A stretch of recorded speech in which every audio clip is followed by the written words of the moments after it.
Hello everyone అండి. అందరూ ఏం చేస్తున్నారు? నేను ఒక 10 డేస్ నుంచా లేకపోతే 10 ఎపిసోడ్స్ నుంచో కమెంట్స్కి రిప్లైస్ ఇవ్వలేకపోతున్నానండి. మా బాబు ఫైనల్ ఎగ్జామ్స్ రేపటితో అయిపోతున్నాయి.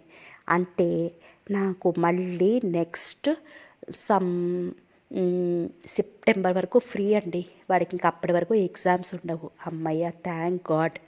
సో రేపటి నుంచి నేను మళ్ళీ ఫ్రీ అవుతాను. మొత్తం ప్రతి ఈచ్ అండ్ ఎవ్రీ కామెంట్కి రిప్లై రాస్తానండి. రిప్లైస్ కూడా చూసే టైం లేదు వాడిని చదివిస్తూ, మీ కమెంట్స్ చూసే టైం లేదు వాడిని చదివిస్తూ. సరే, కథలోకి వెళ్ళిపోదామా నెక్స్ట్ పార్ట్లోకి. Thank you friends. 4 రోజులు గడిచిపోయాయి. ప్రదీప్ తండ్రికి ఏం చెప్తామన్నా వినిపించుకోకుండా దాటేశాడు. ప్రదీప్ తల్లికి జరిగిందంతా చెప్పేసి తండ్రికి చెప్పమన్నాడు. అంటూ నిలువుగుట్లేసుకుని కొడుక్కేసి చూడసాగింది. మీతో చెప్పే చేసుకోవాలనుకున్నానమ్మా. చెప్పాను కదా, పరిస్థితి అలా వచ్చింది. సాంబమూర్తి గారి దగ్గర నుండి తీసుకున్న 20,000 ఆయనకే ఇచ్చేద్దాం. నేను ఏం చెప్పబోయినా నాన్నగారు వినిపించుకోవడం లేదు. నువ్వు చెప్పు. ఆయన ఏం మాట్లాడినా నాతో మాట్లాడమను. ఖచ్చితంగా తల్లికి చెప్పేశాడు. రుక్మిణమ్మకి ముచ్చెమటలు పోశాయి. ఏదో చెప్పాలనుకుంది. వణుకుతో పెదవులు విడిపడలేదు. నిస్త్రాణగా గోడకి ఆనుకుంది. గోడ పక్కన నిలబడి వీళ్ళ మాటలు వింటున్న త్రిపురకి నవనాడులు కృంగినట్టయింది. గోడకి అతుక్కుపోయినట్టు అలాగే నిలబడిపోయింది. తల్లి తండ్రికి భయపడుతోంది అనుకున్నాడు ప్రదీప్. అందుకే తల్లి పక్కన కూర్చుంటూ అన్నాడు, అమ్మా, నువ్వు అనవసరంగా భయపడుతున్నావు. త్రిపుర పెళ్ళి ఆగిపోయిందంటే మీకు అంత భయంగా ఆగిపోతుంది అంటే మీకు అంత భయంగా ఉన్నప్పుడు అవతల నిర్మలకు అన్యాయం చేయడానికి నీకు మనసు ఒప్పుతుందా? నాన్నగారికి నేను చెప్పుకుంటాను. ఆ పెళ్లి వారింటికి వెళ్ళి నేను ఒప్పిస్తాను. నువ్వేమీ భయపడకు. నాన్నగారితో ఈ విషయం చెప్పు. ఆయనే నా దగ్గరికి వస్తారు. అన్నీ వివరంగా నేను చెప్తాను. అయ్యో, నీకేం తెలియదురా, ఒట్టి అమాయకుడివి, ఆవిడ వెక్కిళ్ళ మధ్య అంది. గోడకి ఆనుకుని వింటున్న త్రిపుర ఇంకా దుఃఖం ఆపుకోలేక గదిలోకి వెళ్ళిపోయి తిండులో ముఖం దాచుకుంది. అమ్మా, నీ పిరికితనం అమాయకత్వం చూసి కదూ నాన్న ప్రతిదానికి అలా ప్రవర్తిస్తున్నది. నాన్నంటే పెద్ద పులిని చూసినట్లు అలా ఉడికిపోతావే. నువ్వు చెప్పలేకపోతే నేనే చెప్తాను, కోపం అణుచుకుంటూ అన్నాడు. ఆవిడ ఇలా భయపడింది. వద్దురా, తొందరపడకు. నువ్వు చెప్పినవన్నీ నేనే చెప్తానులే. కానీ ఆవిడికి ఎంత ఆపుకుందామన్నా దుఃఖం ఆగలేదు. తల్లి దుఃఖం నిర్మలను చేసుకున్నందుకు తండ్రిని తిడతాడని అనుకున్నాడు. ప్రదీప్ లేచి నిలబడుతూ అన్నాడు, సరే అమ్మా, నువ్వు చెప్పు. ఆవిడ అలాగే చాలాసేపు కూర్చుంది. ప్రదీప్ అక్కడి నుండి వెళ్ళిపోయాడు. తల్లి తండ్రికి చెప్తుంది. తండ్రి అంగలేసుకుంటూ వస్తాడు. రాణి, ఎంత గొడవ అయినా ఇప్పుడే చెప్పేయాలి. త్రిపుర పెళ్ళి అయ్యేలా చూడాలి. ఈసారి కనుక ఆగిపోతే తండ్రి అన్నట్టు నిజంగా ఈ జన్మలో పెళ్ళిళ్ళు అవ్వటం కష్టమే. తనే ఏదో ఒకటి ఆలోచించాలి. అతను చేలగట్లమ్మట చల్లగాలికి తిరుగుతున్నా మనసుకి హాయి అనిపించలేదు. చీకటి పడే వరకు తిరిగి ఇంటికి వచ్చాడు. తండ్రి వాకిట్లో వాలుకుర్చీలో కూర్చుని కాగితాన్ని సన్నగా చూడుతూ మళ్ళీ సాఫుగా చేసి మళ్ళీ చూడుతూ దీర్ఘంగా ఏదో ఆలోచిస్తున్నాడు. తండ్రిని చూడగానే కొద్ది క్షణాలు ఆగిపోయాడు. అంత దీర్ఘంగా ఆలోచిస్తున్నాడంటే ప్రదీప్ లేచి నిలబడుతూ అన్నాడు, సరే అమ్మా, నువ్వే చెప్పు. ఆవిడ అలాగే చాలాసేపు కూర్చుంది. ప్రదీప్ అక్కడి నుంచి వెళ్ళిపోయాడు. తల్లి తండ్రికి చెప్తుంది. తండ్రి అంగలేసుకుంటూ వస్తాడు. రాణి, ఎంత గొడవ అయినా ఇప్పుడే చెప్పేయాలి. త్రిపుర పెళ్ళి అయ్యేలా చూడాలి. ఈసారి కనుక ఆగిపోతే తండ్రి అన్నట్టు నిజంగా ఈ జన్మలో పెళ్ళిళ్ళు అవడం కష్టమే. తనే ఏదో ఒకటి ఆలోచించాలి. అతను చేలగట్లమ్మట చల్లగాలికి తిరుగుతున్నా మనసుకి హాయి అనిపించలేదు. చీకటి పడే వరకు తిరిగి ఇంటికి వచ్చాడు. తండ్రి వాకిట్లో వాలుకుర్చీలో కూర్చుని కాగితాన్ని సన్నగా చుడుతూ మళ్ళీ సాపుగా చేసి మళ్ళీ చుడుతూ దీర్ఘంగా ఏదో ఆలోచిస్తున్నాడు. తండ్రిని చూడగానే కొద్ది క్షణాలు ఆగిపోయాడు. అంత దీర్ఘంగా ఆలోచిస్తున్నాడంటే తల్లి చెప్పే ఉంటుందనుకున్నాడు. తనని చూస్తూనే ఆయన అంత ఎత్తు ఎగురు పడతాడని అనుకుని ఆగాడు. ఆయన అసలు ప్రదీప్ రాకను గుర్తించినట్టే ఉండిపోయాడు. ప్రదీప్ నిశ్శబ్దంగా లోపలికి వెళ్ళిపోయాడు. తల్లి కొంగు పరుచుకుని ఓ పక్కన పడుకుంది. పిల్లలందరూ కూడా పడుకున్నారు. ఇంట్లో అందరికీ తొందరగా పడుకోవడం అలవాటే అయినా మరీ అంత తొందరగా పడుకోరు. దొడ్లోకి వెళ్ళి కాళ్ళు చేతులు కడుక్కుని వచ్చాడు. తల్లి దగ్గరగా వచ్చి అమ్మ అని పిలిచాడు. ఆ అంటూ అదిరిపాటుగా లేచి కూర్చుంది. అప్పుడే అందరూ పడుకున్నారేమిటి అని అడిగాడు. ఆకలేస్తుందని అన్నాలు పెట్టమంటే పెట్టాను. నిద్ర వచ్చిందేమో పడుకున్నారు. నీకు అన్నం పెట్టనా అని అడిగింది లేచి నిలబడుతూ. నాన్నగారు చేశారా? చేశారు. నువ్వు తిన్నావా? ఈవేళ ఆదివారం కదరా, భోంచేయను. ఫలహారం చేస్తావుగా. మజ్జిగలో అటుకులు వేసుకున్నాలే, రా నీకు అన్నం పెడతాను అంది. ప్రదీప్ తల్లి వెనకాలే వెళ్ళాడు. ఆవిడ సీటు వాల్చి కంచం పెట్టి పీట వాల్చి కంచం పెట్టి గ్లాసులో నీళ్లు పెట్టింది. ప్రదీప్ పీట మీద కూర్చున్నాడు. ఆవిడ మౌనంగా అన్నం వడ్డించింది. అతను తల ఎత్తి తల్లి ముఖంలోకి చూశాడు. ఆవిడ నిర్లిప్తంగా కనపడింది. నాన్నగారితో చెప్పావా? ఏమన్నారు అని అడుగుదామనుకున్నాడు. తల్లి చెప్తే తండ్రి అంత నిశ్శబ్దంగా ఉండడు. చెప్పలేదేమో, రాత్రి చెప్తుందేమో. రేపు ఆయనేమీ అడగకపోతే అప్పుడే అడగచ్చు అనుకుని మౌనంగా భోజనం చేసి వెళ్ళిపోయాడు. అతను వాకిట్లోకి వచ్చేసరికి ఇంత క్రితం తండ్రి పడుకున్న వాలు కుర్చీ ఖాళీగా ఉంది. అతను వరండాలోకి వచ్చి చాపపరుచుకుని పడుకున్నాడు. ఇల్లంతా ఎంతో నిశ్శబ్దంగా చీమ చిటుకుమంటే వినిపించేంత నిశ్శబ్దంగా ఉంది. ప్రదీప్కి ఎంతసేపటికి నిద్ర పట్టలేదు. చెల్లెలు పెళ్ళి ఆగకుండా ఎలా చేయాలి? సాంబమూర్తి గారితో మాట్లాడాలా, లేక పెళ్లి కొడుకు తండ్రితో మాట్లాడాలా? ఏం చేయాలి? ప్రదీప్ చాలా రకాలుగా ఆలోచిస్తున్నాడు. ఏ తెల్లవారుజామునో ప్రదీప్కి నిద్ర పట్టింది. అతనికి చాలా పొద్దెక్కితే గానీ మెలకు రాలేదు. అతను లేచి చాప చుట్టి గోడ మూల పెట్టేశాడు. చిన్న తమ్ముళ్ళు చెల్లెళ్ళు మామూలుగానే ఉన్నా తల్లి త్రిపుర మౌనంగా కనిపించారు. అమ్మా, నాన్నగారు ఏరి అని అడిగాడు. ఊరెళ్ళారు, తలెత్తకుండానే చెప్పింది. ఊరా? ఏ ఊరు? ఆశ్చర్యంగా అడిగాడు. పెళ్లివారితో మాట్లాడతారుట. నువ్వు నాన్నగారికి చెప్పావా అమ్మా? తల్లి కళ్ళల్లోకి చూస్తూ అడిగాడు. చెప్పాను కానీ పెళ్లి చేసుకున్నామని చెప్పలేదు, తిడతారని. ప్రేమించావని, ఆ అమ్మాయినే చేసుకుంటావని అన్నావని చెప్పాను. ఏమన్నారమ్మా? ఆతృతగా అడిగాడు. తర్వాత నాతో మాట్లాడే లేదు. ఉదయం వెళ్తూ ఊరెళ్తారని చెప్పారు అని ఆవిడ అక్కడి నుంచి వెళ్ళిపోయింది. తల్లి వెళ్ళిన వైపే చూస్తూ ఉండిపోయాడు. వీధి తలుపు చప్పుడవడంతో నిర్మల ప్రదీప్ అయి ఉంటాడని వంటగదిలో ఏదో పని చేస్తున్న వాటల్లా పరుగులాంటి నడకతో వచ్చింది. అలా తొందరగా రావడంతో కాళ్ళ కుర్చీలు అడ్డుపడి ముందుకు పడపోయి ఎలాగో నిలదొక్కుంది. నిర్మల తలుపు గడి మీద చెయ్యి వేసి ఊపిరి బిగపట్టింది. ప్రదీప్ ముఖం ఎలా ఉంది? సంతోషంగా ఉంటాడా లేక దిగులుగా ఉంటాడా? ఇదేదీ కాకుండా చాలా చిరాగ్గా ఉంటాడా? మరోసారి తలుపు చప్పుడవడంతో తన ఆలోచనలు పక్కకి నెట్టి తలుపులు తెరిచింది. గుమ్మంలో అపరిచిత వ్యక్తిని చూసి ఎవరా అని ఆశ్చర్యంగా చూసింది. ఆజానుబాహు అనిపించే ఒడ్డు పొడుగు ఉన్న వ్యక్తి. ప్రపంచంలో ఉండే కోపం, ఆవేశం ఆ క్షణంలో ఆయన ముఖం మీదే తారసపడుతున్నట్లుగా ఉన్నాడు. నిర్మల ఎవరు కావాలి అని అడగబోయింది. నిర్మల, నువ్వేనా? సీరియస్గా అడిగాడు. మర్యాద లేకుండా ఆ అడిగిన తీరికి నిర్మలకి చిరాకేసింది. మీరు ఎవరు? కడుబొమ్మలు ముడుస్తూ అడిగింది. నేను ప్రదీప్ తండ్రిని. ఆయన నోట్లోంచి ఆ మాట పిడుగులా వచ్చింది. పక్కలో బాంబు పేలినట్లుగా అదిరిపడింది నిర్మల. అంది అప్రయత్నంగా. ఆయన చిరాకు, కోపం, విసుగు. వెళ్ళిన ప్రదీప్ రాకుండా అతని తండ్రి అంగలేసుకుంటున్నట్లుగా రావటం. ఒక్క క్షణంలో ఇవన్నీ తలుచుకునేసరికి కళ్ళు తిరిగినట్లయింది నిర్మలకి. అవును, నేను ప్రదీప్ తండ్రిని. నిర్మల చప్పును తేరుకుంది. రండి, ఇలా కూర్చోండి. అంత కంగారులోనూ ఎంతో మర్యాద ఉట్టిపడే గొంతుతో వినయంగా అంటూ కుర్చీ ముందుకు జరిపింది. ఎవరు అంటూ వెంకటేశ్వర్లు అక్కడికి వచ్చాడు. నాన్న, ప్రదీప్ నాన్నగారు చప్పున నెమ్మదిగా చెప్పేసింది. వెంకటేశ్వరులు కంగారుగా ముందుకు వస్తూ మర్యాదగా ఏదో అనబోయాడు. నేను మర్యాదల కోసం రాలేదు. క్షణంలో సగం సేపు ఆ తండ్రి కూతుళ్ళ కేసి చూసి మళ్ళీ వెంటనే అన్నాడు శివరామకృష్ణయ్య. నేను టెలిగ్రామ్ ఇస్తే ప్రదీప్ వెంటనే బయలుదేరి వచ్చాడు. ఆ సంగతి తెలుసా? చూపులు నిర్మల మీద నిలుపుతూ గంభీరంగా అడిగాడు. తెలుసండి, ప్రదీప్ చెప్పారు. ముందు మీరు కూర్చోండి. ఎంతో నిబ్బరంగా ఉండి అనవసరమైన విషయాన్ని లెక్క చేయకుండా ధైర్యంగా ఉండే నిర్మలకి ఆ క్షణంలో ఆయన మూర్తి వణుకు పుట్టించేలా ఉంది. నేను కూర్చోడానికి రాలేదు, కూర్చోను. నా గుండెల్లో ఎన్ని అగ్నిపర్వతాలు బద్దలవుతున్నాయో నీకేం తెలుసు? మనిషి పూర్వాపరాలు తెలుసుకోకుండా నీ ఇష్టం వచ్చినట్టు చేసేటివేనా? ఆవేశంతో ఆయన ముఖం ఎర్రగా అయ్యి శ్వాస బరువుగా రాసాగింది. ఏమిటి మీరు అంటున్నది? ముందు మీరు కూర్చోండి, వెంకటేశ్వర్లు వినయంగా అంటూ కుర్చీ చూపించాడు. ప్రదీప్కి అత్యంత క్రితమే పెళ్ళయింది. ఈ సంగతి మీకు చెప్పాడా? గంభీరంగా అడిగాడు. తండ్రి కూతుళ్ళు నెత్తి మీద పిడుగుపడిన వాళ్ళలా చూశారు. ప్రదీప్కి పెళ్ళయిందా? ఎవరితో? వెంకటేశ్వర్లు పిచ్చివాళ్ల చూశాడు. రోజాతో. భార్య కాస్త సుస్థి చేస్తే ఆ భార్య వదిలేస్తారా? నువ్వు మాత్రం ఎప్పుడూ ఇలాగే ఉంటావా? నిర్మల కాళ్ళ కింద భూమి కదిలిపోసాగింది. రోజాకి 5-6 నెలలు కాస్త ఒంట్లో బాగుండని మాట నిజమే. ఎంతో డబ్బు ఖర్చు పెట్టి ఆ తండ్రి మందు ఇప్పించాడు. తర్వాత నెమ్మదిగా కోలుకుంది. ఒకసారి జబ్బు చేస్తే ఇంకా కాపరానికే పనికిరారా?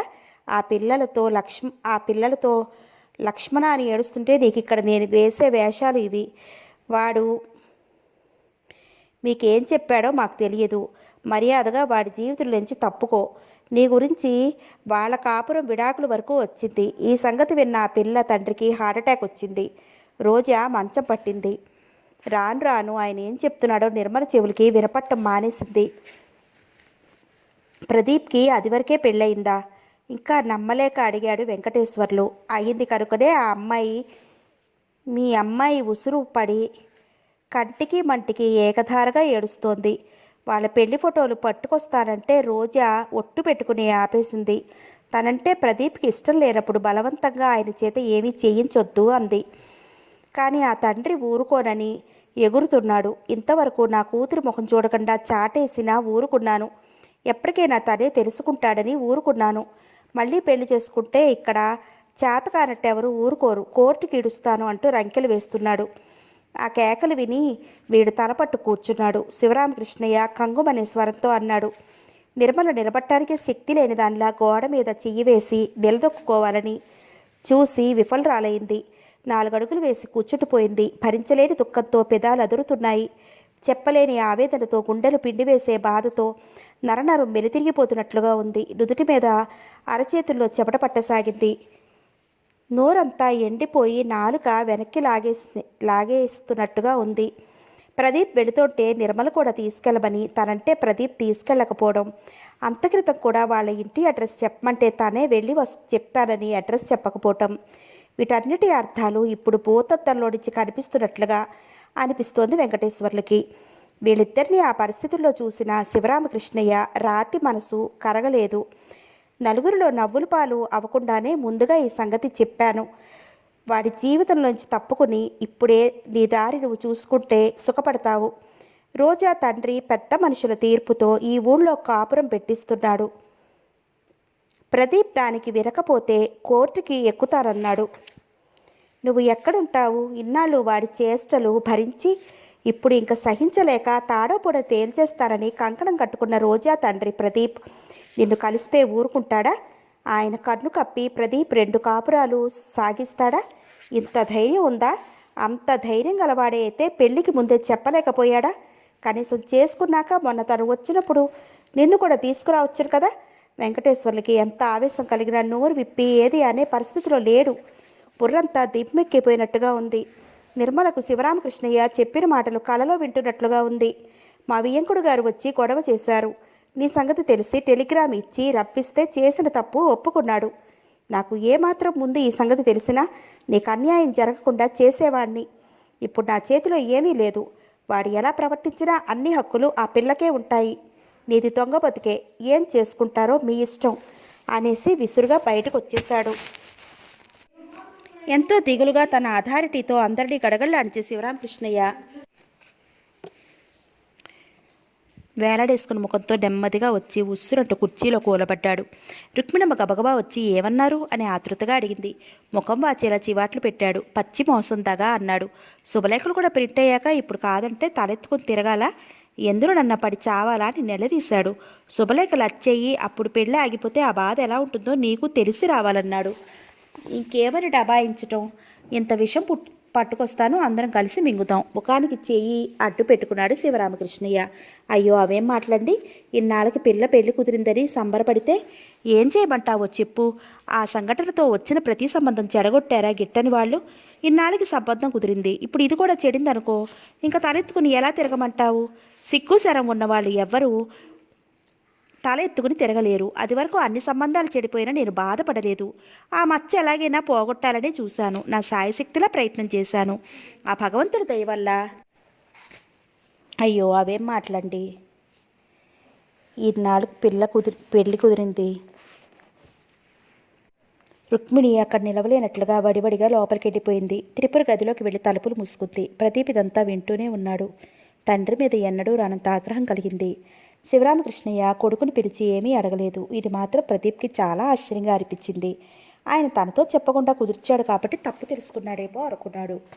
త్రిపుర పెళ్లి ఆగిపోవడం అతను భరించలేడు. ఆ ఊహే భరించలేడు. త్రిపురకి ఎన్ని పెళ్లి సంబంధాలు చూశారో, కిట్టని వారు ఏ విధంగా చెడగొట్టారో అతనికి తెలియనిది కాదు. తన తల్లిదండ్రులతో చెప్పే నిర్మల పెళ్లి చేసుకోవాలనుకున్నాడు. తండ్రి ఈ సంబంధాలు కుదిర్చే ముందు మాట మాత్రం చెప్పకపోవడం ఏమిటో ఎంత ఆలోచించినా అతనికి అర్థం కావడం లేదు. కట్నం తీసుకుంటే తను ఒప్పుకోడనా, లేక అవతలి వారు ఏమైనా ఒత్తిడి తీసుకొచ్చారా? ఎంత ఒత్తిడి తీసుకొస్తే మాత్రం ఆ సాంబమూర్తికి అసలు ఒత్తిడి తీసుకురావాల్సిన పనేముంది? బోలెడంత ఆస్తి, ఒక్క అమ్మాయి. అసలు ఆయన ఈ సంబంధానికి ఎలా వచ్చాడు? తండ్రి అంత గుట్టుగా ఈ పెళ్ళిళ్ళు ఎందుకు కుదిర్చాడు? ఏం జరిగింది? ఎన్ని రకాలుగా ఆలోచించినా అతనికి జవాబు దొరకలేదు. శివరామకృష్ణ భార్య మీద, పిల్లల మీద ఎగిరిపడ్డాడు. త్రిపురని నష్టజాతికరాలివే అని తిట్టిపోశాడు. త్రిపుర అన్నం తినకుండా ఏడుస్తూ పడుకుంది. ఇంట్లో ఎవరికీ మనశ్శాంతి లేదు. శవం లేచిన ఇల్లులా నిశ్శబ్ద వాతావరణం అలుముకుంది. రాను రాను ఆ ఇంట్లో ప్రదీప్ 2 రోజులు ఆలోచించి ఒక నిర్ణయానికి వచ్చాడు. తన నిర్ణయం ఇంట్లో ఎవరికీ చెప్పలేదు. ఎన్నో ఆలోచించి ఎంతో ప్లాన్ వేసుకుని హుషారుగా వచ్చిన ప్రదీప్ నిర్మల ఆమె తండ్రి ఇల్లు ఖాళీ చేసి వెళ్ళిపోయారని తెలిసి షాక్ తిన్నట్టయ్యాడు. ఇంటి వాళ్ళు గుజరాతీ వాళ్ళు మాకేమీ చెప్పలేదు. ఎక్కడ బాగుంటే అక్కడే ఉంటామన్నారని చెప్పారు. ప్రదీప్కి మతిపోయినట్లయింది. తన రాక కోసం ఎదురు చూస్తూ ఉంటారని చెప్పిన నిర్మల సడన్గా ఇలా ఎందుకు చేసింది? ఏం జరుగుంటుంది?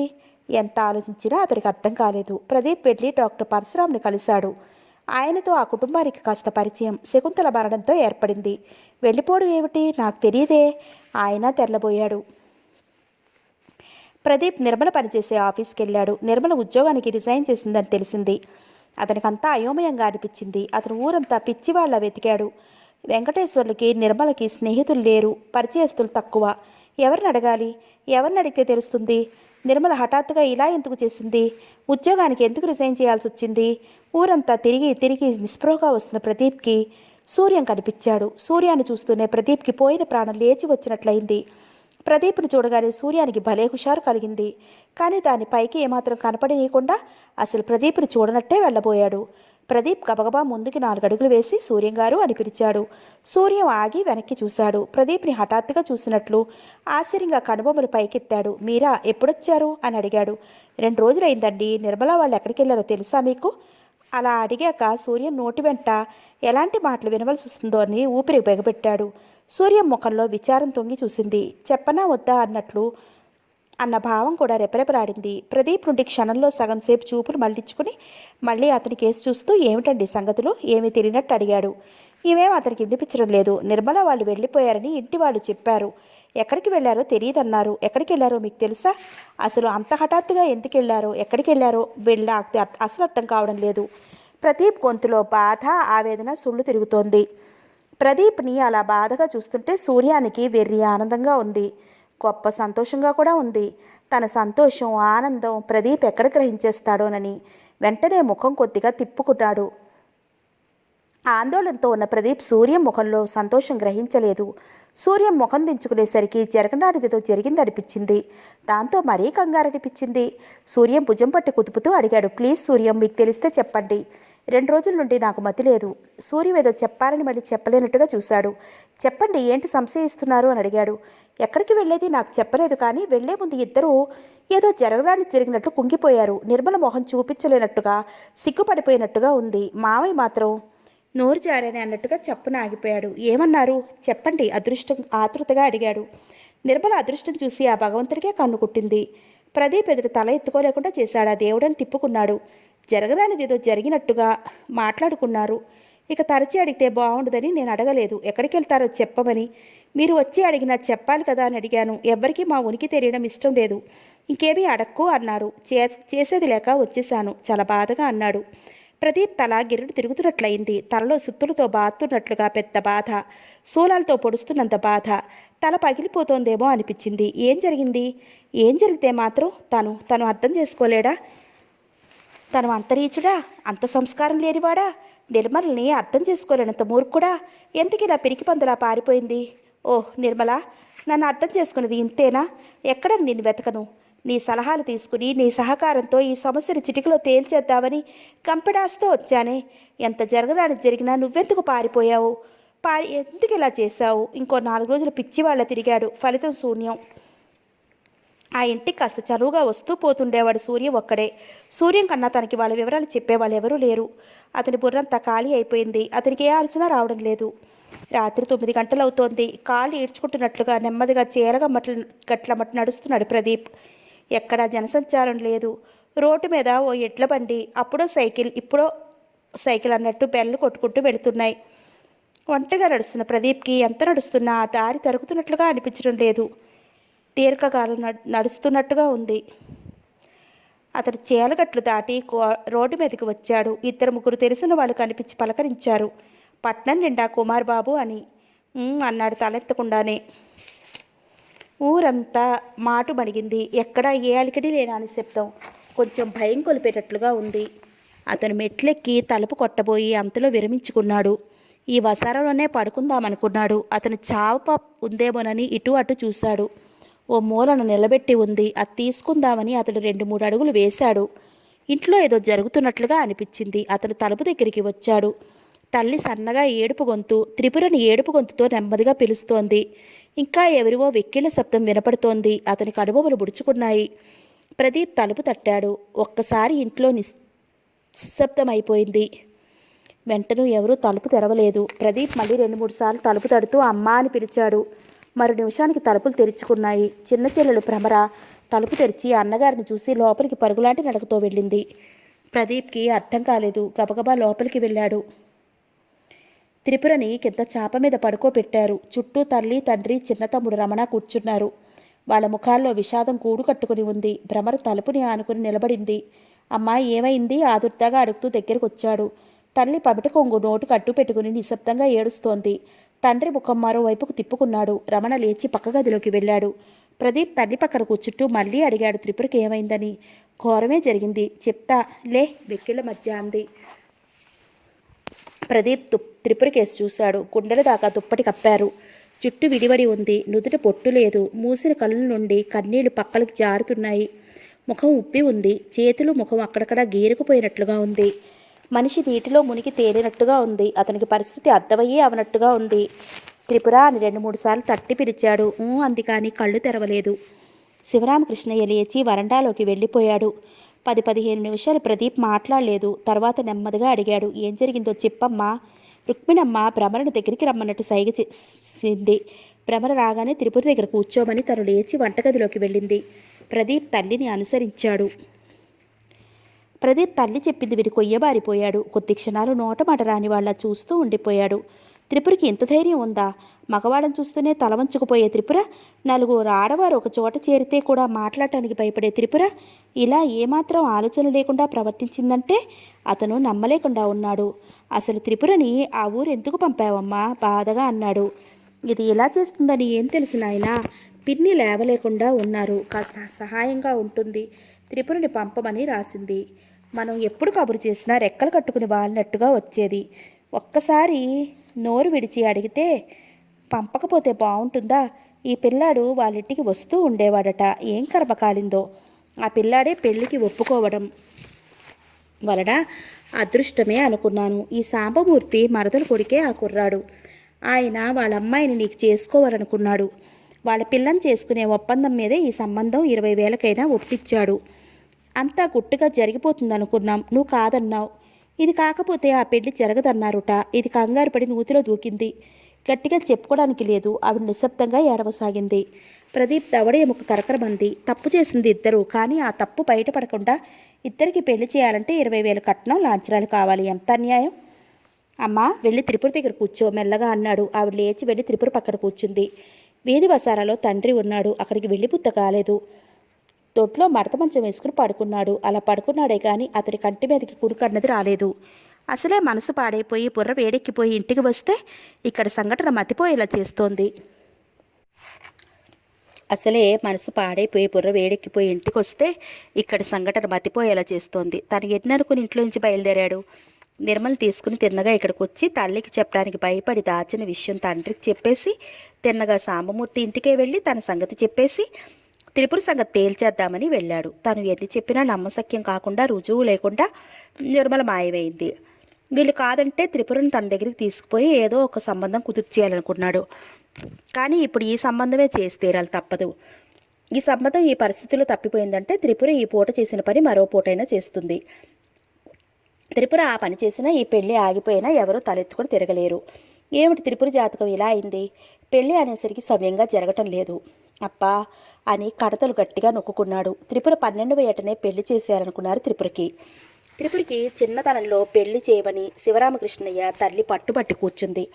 దూరపు చుట్టాల్లోనే సంబంధం కుదిరింది. ఆ ఇంట్లో మొట్టమొదటి శుభకార్యం అవడం వల్ల, అవతల వాళ్ళకి ఒక్కడే సంతానం అవడం వల్ల శివరామకృష్ణయ్య పెద్ద ఎత్తున పెళ్లి ఏర్పాట్లు చేశాడు. ప్రమాదవశాత్తు పెళ్లి కొడుకు తదితరులు కూర్చున్న నావ తలకిందులైంది. దాంతో ప్రయాణం చేస్తున్న వారు నీటి పాలయ్యారు. అదృష్టమో దురదృష్టమో పెళ్లి కొడుకు తల్లి బ్రతికింది. ఆవిడ బాధ చెప్పలేనిది. భర్త పోయాడు, ఒక్కగానొక కొడుకు పోయాడు. ఆవిడ తల్లి, 2 చెల్లెళ్ళు, ఒకే ఒక అన్నగారు, ఆప్తులందరూ పోయారు. ఇంకో నావలో ఉన్నవారు బతికారు. ఆవిడ తెలివి వచ్చాక చచ్చిపోతానని నీటిలో దూకబోయింది. ఆవిడని ఆపడం బ్రహ్మాండమైంది. పిల్ల నష్టజాతకురాలు అన్నారందరూ. అందరూ వెధవ సంబంధం అన్నారు. పిల్ల జాతకం వెధవ జాతకం అని తిట్టి శాపనార్థాలు పెట్టారు. ఆ టైంలో దుఃఖం అన్న మాటలు అన్ని మాటలు అనిపించింది. చేసిన ప్రయత్నాలన్నీ వృధా అయ్యాయి. మాట దక్కలేదు. పిల్లల్ని పోగొట్టుకున్న తల్లిదండ్రులు పోగొట్టుకున్న ఎంతోమంది నిర్భాగ్యులు కుళ్ళి ఏడ్చారు. ఆ తర్వాత 4 ఏళ్లు ఏ సంబంధమూ చూడలేదు. తర్వాత ఇంకా ఆ విషయం బాధపడింది కానీ సంబంధాలు చూడసాగారు. కానీ ఆ సంఘటనని ఎవరూ మర్చిపోలేదు. ఈ వార్త ఎలా తెలిసిందో వచ్చే ఆ పెళ్లి వారికి తెలిసేది. వచ్చిన వారు వచ్చినట్టుగానే వెనక్కి వెళ్ళిపోయేవారు. త్రిపురకు 22 సంవత్సరాలు. మానసికంగా బాగా కురింగిపోయింది. శివరామకృష్ణయ్యకి ఆడపిల్లలకి చదువు చెప్పించడం సుతరాము ఇష్టం లేదు. అసలు ఇంట్లో ఆడవాళ్ళు స్వేచ్ఛగా నవ్వడమే ఆయన సహించడు. ఆ ఇంట్లో ఆడపిల్లలకి ఆ ఊళ్ళో ఉన్న ఎలిమెంటరీ స్కూల్ చదువుతోనే చదువు అయిపోతోంది. తర్వాత ఇంట్లో పనిపాటలు, కుట్లు, అల్లికలు నేర్చుకోవడమే. శివరామకృష్ణయ్యకి వెర్రి తిక్క. తన అవును అన్నది కాదంటే ఆయన సహించడు. తనకు తెలిసినంత ఎవరికీ తెలియదన్న గర్వం ఆయనకుంది. పిల్లలు తన మాటకి ఎదురు చెప్పకూడదు. వాళ్ళు ఏవైనా సరే. భార్య అసలే మనసున్న దానిలా అసలు పసలకూడదు. 10 సంవత్సరాలు దాటాయంటే ఎవరింటికి ఆడుకోవటానికి వెళ్ళనీయడు. రుక్మిణి చెల్లెలికి సుస్థి చేసి కాస్త ఆసరాగా ఉంటుందని త్రిపురని పంపమంటే పంపారు. వాళ్ళ ఇంట్లో ఆ కట్టుబడులు లేవు. అక్కడ ఇంట్లో నుంచి బయటకే రాని త్రిపుర అక్కడ వాళ్ళు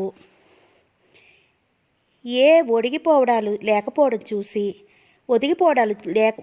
చూసి ఆశ్చర్యపోయింది. వింతగా కొత్తగా అనిపించింది. వాళ్ళ ఇంటికి ఎవరో ఒక పిల్లల స్నేహితులు తెలుసున్నవారు వస్తూ ఉంటారు. వాళ్ళ అబ్బాయి స్నేహితుల్లో శ్రీరామ్ తరచూ వస్తూ ఉండేవాడు. శ్రీరామ్ కొద్ది రోజులకే త్రిపురని మాట్లాడేలా చేశాడు. ఆ తర్వాత పరిచయం వృద్ధి చేసుకున్నాడు. కొంతమంది రాయిని కూడా మాట్లాడేలా చేస్తారు. ఆ నైపుణ్యం కొందరికి ఉంటుంది. ఇంటి దగ్గర పంజరంలో చిలకలా ఉన్న త్రిపుర 2-3 నెలలకే మాటలు నేర్చింది. అంత చనువుగా మాట్లాడి మనిద్దరం ఒకటే అన్నట్టు ప్రవర్తించిన శ్రీరామ్ పెళ్లి దగ్గరికి వచ్చేసరికి అందరిలా మా నాన్న ఇష్టం అన్నాడు. అలాంటి టైంలోనే సాంబమూర్తి సంబంధం కలుపుకోవడానికి వచ్చాడు. శ్రీరామ్ ఆయన మరదలి కొడుకే. శివరామకృష్ణ త్రిపుర పెళ్లి భారం ఆయన మీద పెట్టాడు. త్రిపురదే ఏమిటి, మిగతా 2 ఆడపిల్లలకి నేనే మంచి సంబంధాలు చూస్తాను అంటూ వాగ్దానాలు చేశాడాయన. వెంటనే ముహూర్తాలు పెట్టేసుకుని ప్రదీప్కి టెలిగ్రామ్ ఇచ్చాడు.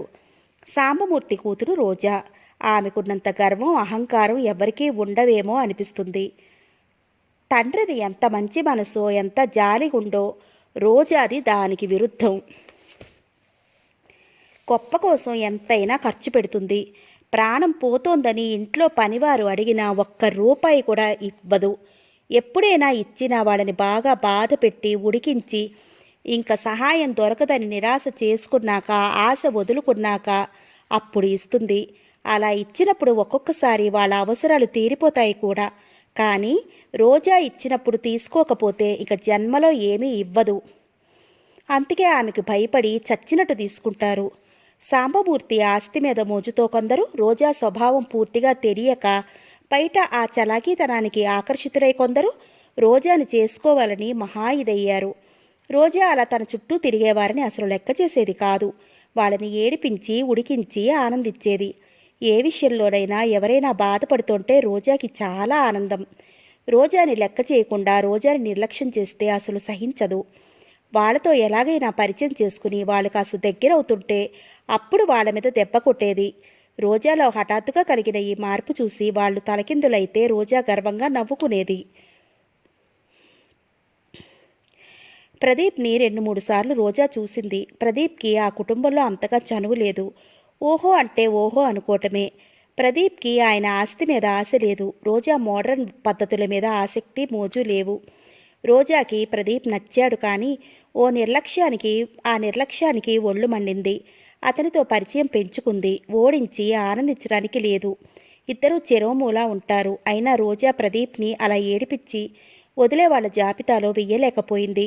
కూతురి ప్రవర్తనకి ఆయన చాలా బాధపడేవాడు, ఆందోళన చెందేవాడు. ఏ సంబంధం తీసుకొచ్చినా ఏదో ఒక వంక పెట్టేది. ఆయన దృష్టిలో ప్రదీప్ పడ్డాడు. నెమ్మదస్తుడు, ఓరిమి కలవాడు, కష్టసుఖాలు బరువు బాధ్యతలు తెలుసున్నవాడు. కానీ కూతురు దీనికి ఒప్పుకోదని ఆయనకి తెలుసు. అందుకే ఊరుకున్నాడు.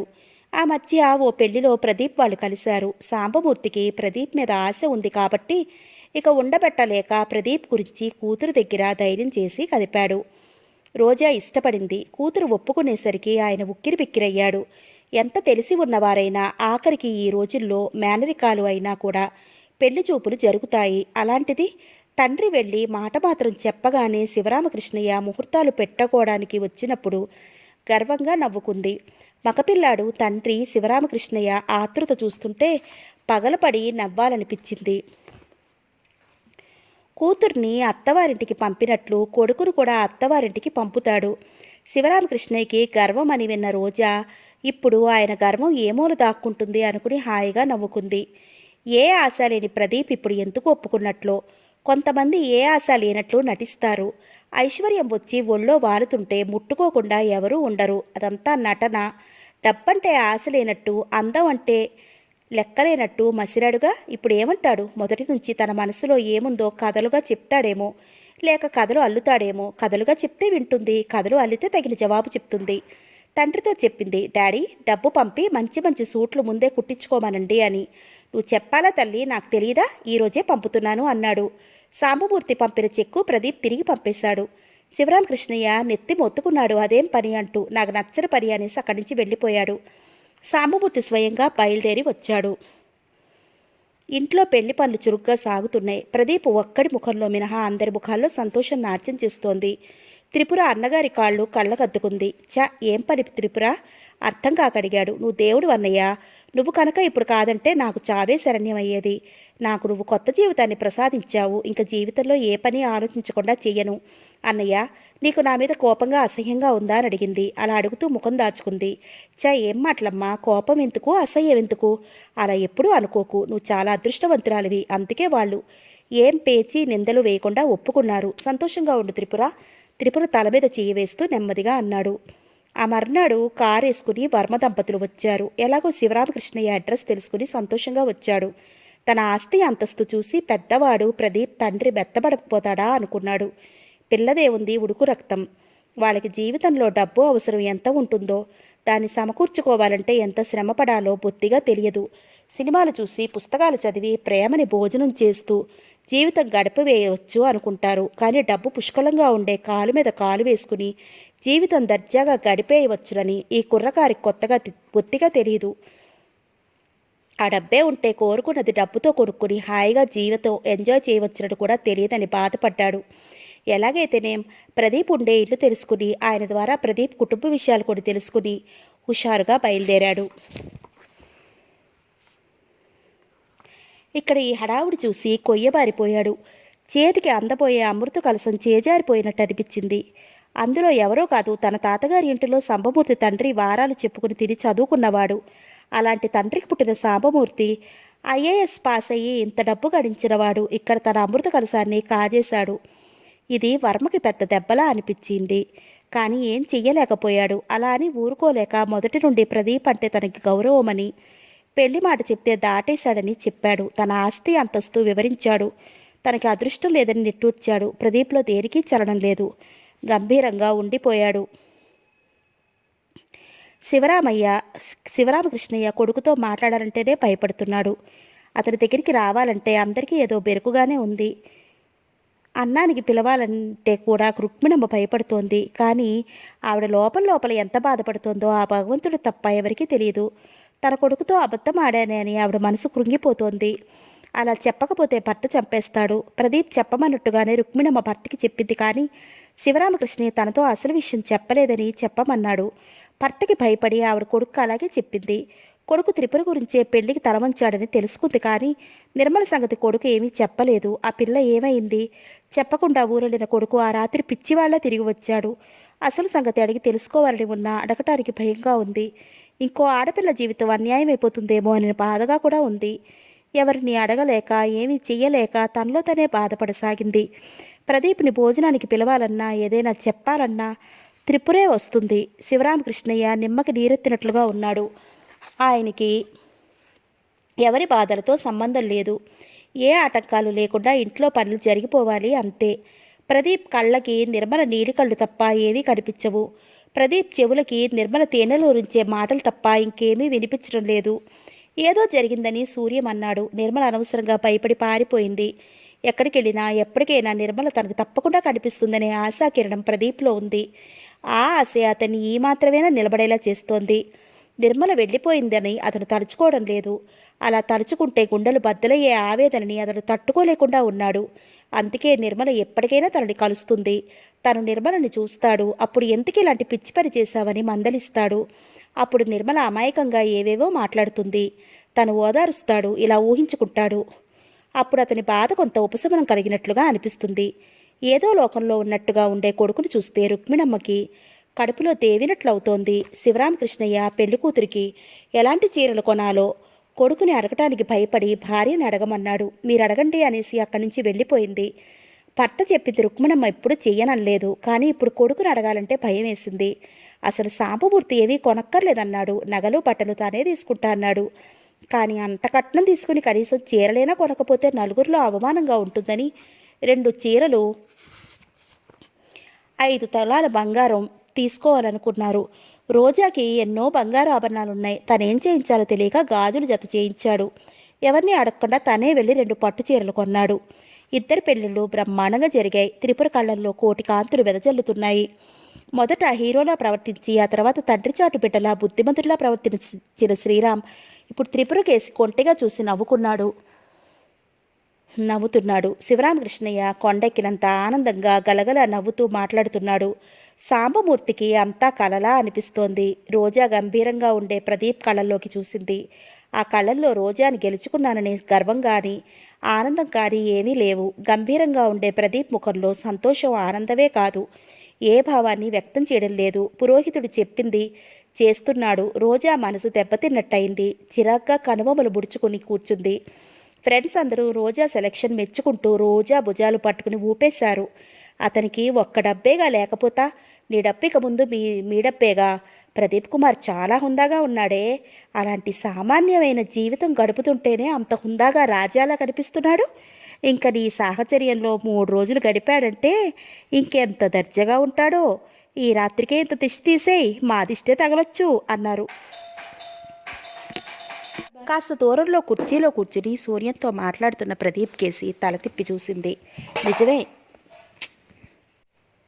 నిజమే ప్రదీప్లో అదో రకమైన హుందాతనం, రాజసం ఉన్నాయి. అలా కూర్చోవడంలో, మాట్లాడటంలో, తగ్గు స్థాయిలో మాట్లాడుతుంటే అతని గొంతు గంభీరంగా మళ్ళీ మళ్ళీ వినాలనిపించేటట్లుగా చెవులకి ఇంపుగా వినపడుతుంది. నిజంగానే సామాన్యమైన జీవితం గడుపుతుంటేనే అతను ఇంత దర్జాగా కనపడుతున్నాడు. ఇక ముందు ఇంకెంత గొప్పగా ఉంటాడో. తల్లి, అప్పుడే మమ్మల్ని మర్చిపోకు. నీలో రోజా భుజం మీద ఒక్కటేసింది. అప్పుడే ఏమిటి, ఎప్పటికీ మిమ్మల్ని మర్చిపోను నవ్వుతూ అంది రోజా. సాంబమూర్తి ప్రదీప్కి ప్రతి ఒక్కరికి పేరు పేరున పరిచయం చేశాడు. ప్రదీప్ ప్రతి ఒక్కరికి వినయంగా నమస్కరిస్తూ సముచిత రీతిని జవాబులిస్తుంటే రోజా ప్రదీప్ని రెప్పవాల్చకుండా చూస్తోంది. చిత్రం, త్రిపుర శ్రీరామ్ సమయం దొరికితే చాలు గొంతులు తగ్గించి మాట్లాడుకోవడమో కళ్ళతో మాట్లాడుకోవడమో చేస్తున్నారు. ప్రదీప్ పూర్వకాలం పెళ్లికొడుకులా అసలు తల తిప్పే చూడటం లేదు. మల్లెల్లోని పరిమళాలు ప్రదీప్ మనసును మత్తెక్కించవు. వెన్నెల్లోని చల్లదనం అతని గుండెల్లో రగిలే మంటలను చల్లబరచదు. అతను యాంత్రికంగా దేనికి చలించకుండా మసులుతున్నాడు. రోజాకు అతని పద్ధతి ఏమీ అర్థం కావడం లేదు. బట్టలు వేసుకోవడంలో, అలవాట్లలో అతను ఇంత క్రితం ఎలా ఉన్నాడో ఇప్పుడు అలాగే ఉన్నాడు. రోజాకి ఫోర్కులు స్పూన్లు లేనిదే ఆహారం లోపలికెళ్ళదు. ప్రదీప్ కొన్ని టిఫిన్లు స్పూన్లతో తీసుకున్న భోజనం మామూలు గానే చేతులతోనే తింటున్నాడు. ఈ సూట్లు వేసుకుంటే తనకు ఊపిరి ఆడదంటాడు. ఇవన్నీ రోజాకి తగని చిరాకు. మొదట ప్రదీప్ ఉద్యోగానికి రిజైన్ చేయడానికి ఏమాత్రం అంగీకరించలేదు. ఇంత ఆస్తి ఉండగా ఈ వ్యవహారాలు చూసుకోకుండా గట్టిగా సాదర ఖర్చుకు కూడా సరిపోని జీతం వచ్చే ఆ ఉద్యోగం ఎందుకని రోజా వాదన. సాంబమూర్తికి మంచితనం జాలితో పాటు కాస్త లౌక్యం కూడా ఉంది. కూతురి పెంకితనం తెలుసు, ప్రదీప్ అభిమానం తెలుసు. అందుకే కూతురు బయటపడిపోకుండా కూతురి మనసులోని భావాలను గ్రహించి తనే ప్రదీప్తో ఆ విషయాలు ప్రేమ నిండిన స్వరంతో ఎంతో అభిమానంగా చెప్పేవాడు. ప్రదీప్కి హైదరాబాద్ ట్రాన్స్ఫర్ అయింది. సాంబమూర్తి సంతోషం అంతా ఇంత కాదు. ఆయన హైదరాబాద్లో మంచి ఇల్లు అమ్మకానికి వస్తే కొనుక్కుని అక్కడే సెటిల్ అవ్వాలనుకుంటున్నాడు. సాంబమూర్తి పెద్ద మేడ అద్దెకి తీసుకుని మంచి బిల్డింగ్ అమ్మకానికి వస్తే చెప్పమని 4-5 ఫ్రెండ్స్కి చెప్పాడు. ఆ ఇల్లు రోజాకి చాలా బాగా నచ్చింది. ఆ ఇంటి యజమానులు ఫారిన్లో ఉన్నారు. ఇంకా 5 ఏళ్ల వరకు రారని చెప్పారు. డాడీ, ఈ మేడ అమ్ముతారేమో, రాయండి, మనమే తీసుకుందాం అంది. మీరు ఇల్లు అమ్ముతారని అడిగితే ఏం బాగుంటుందమ్మా? ఈ ఇల్లు అద్దెకిచ్చిన ఆయనకి ఇల్లు అమ్మకానికి వస్తే చెప్పమని చెప్పానుగా. ఇది అమ్మే ఉద్దేశం ఉంటే వాళ్ళు చెప్పరా అన్నాడు. ప్రదీప్ వివాహం అయ్యి 4 రోజులకే ఎవరెంత చెప్పినా వినకుండా ఉద్యోగానికి వెళ్ళిపోయాడు. మళ్ళీ అతనికి ట్రాన్స్ఫర్ అయ్యాక సాంబమూర్తి ఇల్లు అద్దెకి తీసుకున్నాక రోజా ఇక్కడికి వచ్చింది. ఈ ట్రాన్స్ఫర్ అయినందుకు అతను మొదట చాలా సంతోషించాడు. కారణం, రోజాతో నిర్మలతో తిరిగిన ఊరిలో కాపురం చేయలేక. కానీ ఇక్కడికి వచ్చాక మామగారి ఆర్భాటం, ఆయన వేసే ప్లాన్లు చూస్తుంటే అక్కడే ఉండిపోతే ఎంత బాగుండు అనిపిస్తోంది. ఆయన ఈ ఊళ్ళో బిజినెస్ చేయాలనే సంకల్పంతో ఉన్నారు. ఆయన రోజా వస్తూనే హడావుడి, సందడి, స్నేహం మొదలయ్యాయి. భర్త తనని చూస్తూనే 2 నెలలకి చూసినందుకు ప్రేమగా దగ్గరికి వస్తాడనుకుంది రోజా. హాల్లో మామగారు ఇంకో ఆయన ఉంటే వాళ్ళతో మాట్లాడుతూ అక్కడే కూర్చున్నాడు. రోజా కావాలనే హాల్లోకి రాలేదు. బెడ్రూమ్లో నామకే వస్తే పత్రిక తిరిగేస్తూ బెడ్ మీద కూర్చుంది. 1 గంట తర్వాత వచ్చిన పెద్ద మనిషి వెళ్ళిపోతుంటే సాంబమూర్తి ఆయన కూడా కారు వరకు వెళ్ళాడు. ప్రదీప్ 5 నిమిషాలు అలాగే పరాగ్గా కూర్చుండిపోయాడు. తర్వాత యాంత్రికంగా లేచి లోపలికొచ్చాడు. రోజా ప్రదీప్ రాక గమనించినట్టే శ్రద్ధగా పుస్తకం చూస్తోంది. ప్రదీప్ గదిలోకి వస్తూనే రోజాని చూశాడు. శ్రద్ధగా పుస్తకం చూస్తోంది. రోజాని చూస్తూనే అతని మనసు సంతోషంతో ఉరకలు వెయ్యలేదు. వెంటనే రోజా దగ్గరికి వెళ్ళి గుండెలకి అదుముకోవాలనిపించలేదు. అసలు ఆ పరిస్థితి ఇబ్బందికరమైనదిగా అనిపించింది. రోజా చూడలేదు కాబట్టి మెల్లగా వెనక్కి వెళ్ళిపోవాలనిపించింది. అతను వెనక్కి తిరగకపోతే మళ్ళీ తల తిప్పి చూశాడు. అతను వెనక్కి తిరిగేసరికి రోజా మనసు మండిపోయింది. సరిగ్గా అప్పుడే రోజా పుస్తకంలో నుంచి కళ్ళెత్తింది. ఓ, మెల్లగా నవ్వాడు. రోజాకి ఆ నవ్వు సహజంగా కనిపించలేదు. బలవంతంగా ఇక తప్పదన్నట్లుగా నవ్వినట్టు అనిపించింది. ఏమిటి తన పద్ధతి? 25-30 ఏళ్ల క్రితం కూడా గదిలో ఇలా ఒంటరిగా ఉన్నప్పుడే మొహమాటంగా దూరంగా ఉండరే. 4 నెలలకి భార్యను కలుసుకున్న సందర్భం ఇంత నీరసంగా ఉంటుందా ఇతనికి?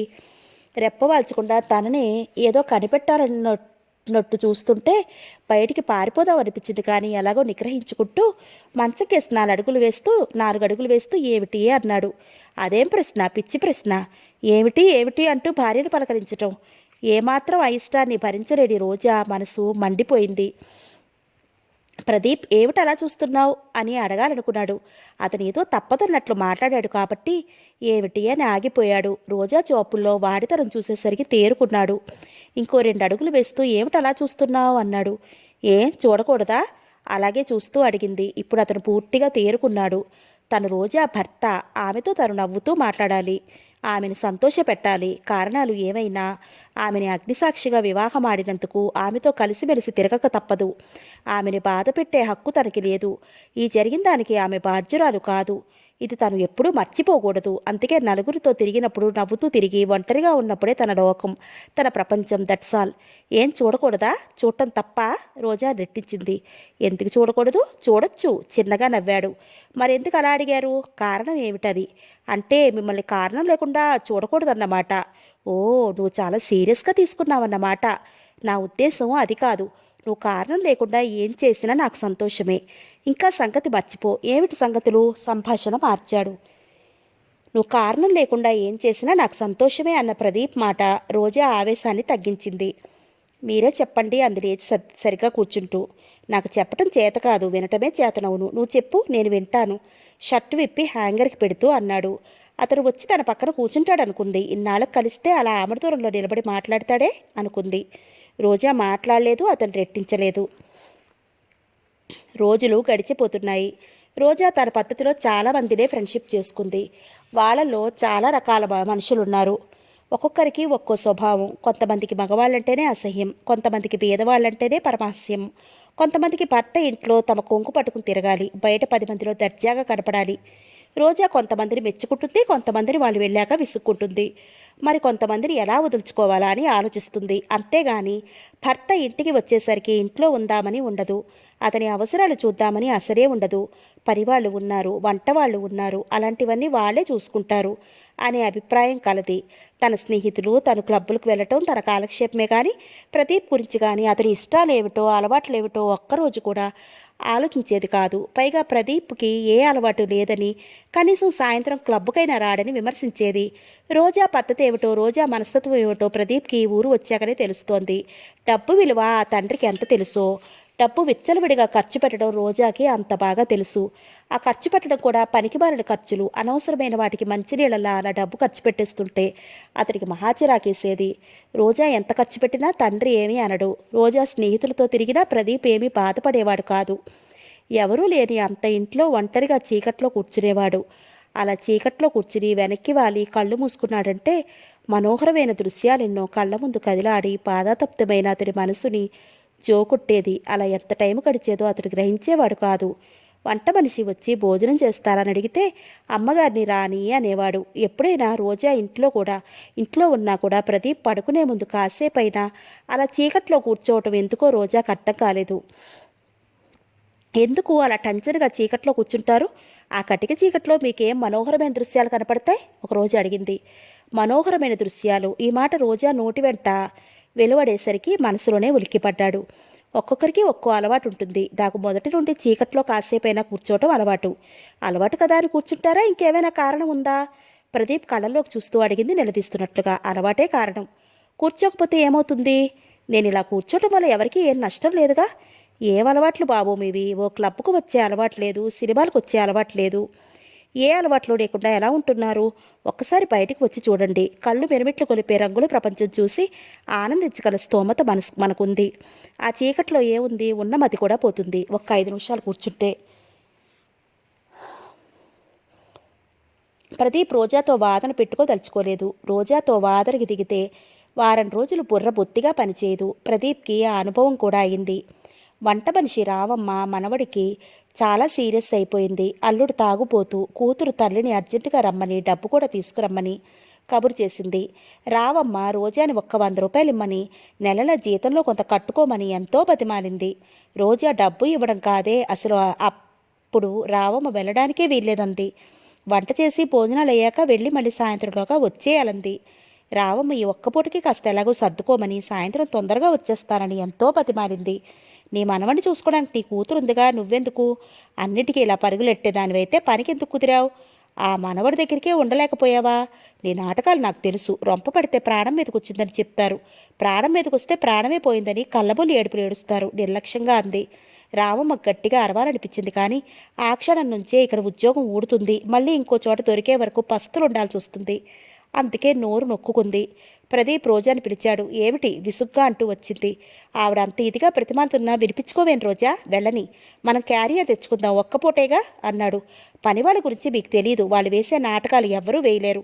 వాళ్ళు చెప్పినవి నమ్మితే పూటకో కథ చెప్తారంది కోపంగా. ప్రదీప్ ఊరుకోలేకపోయాడు. రావమ్మకు 100 రూపాయలు ఇచ్చి వెళ్ళి రమ్మన్నాడు. రావమ్మ భయపడింది. ప్రదీప్ ఇచ్చిన డబ్బు వచ్చిన కుర్రాడి చేత పంపించి తను మధ్యాహ్నం వస్తానని కబురు పంపింది. రావమ్మ వంట చేసి పెట్టి వాళ్ళకి వడ్డించి తను భోజనం చేయకుండానే రోజా దగ్గర పర్మిషన్ తీసుకుని వెళ్ళింది. కానీ రావమ్మ వెళ్ళేసరికి ఆ పిల్లాడి ప్రాణం పోయింది. రావమ్మ సాయంత్రానికి తిరిగి వచ్చేసింది. ఈ వార్త విన్న ప్రదీప్ చాలా బాధపడ్డాడు. రోజా చూసావా, ఒక్కపూట మనం సర్దుకుంటే ఎంత బాగుండేది.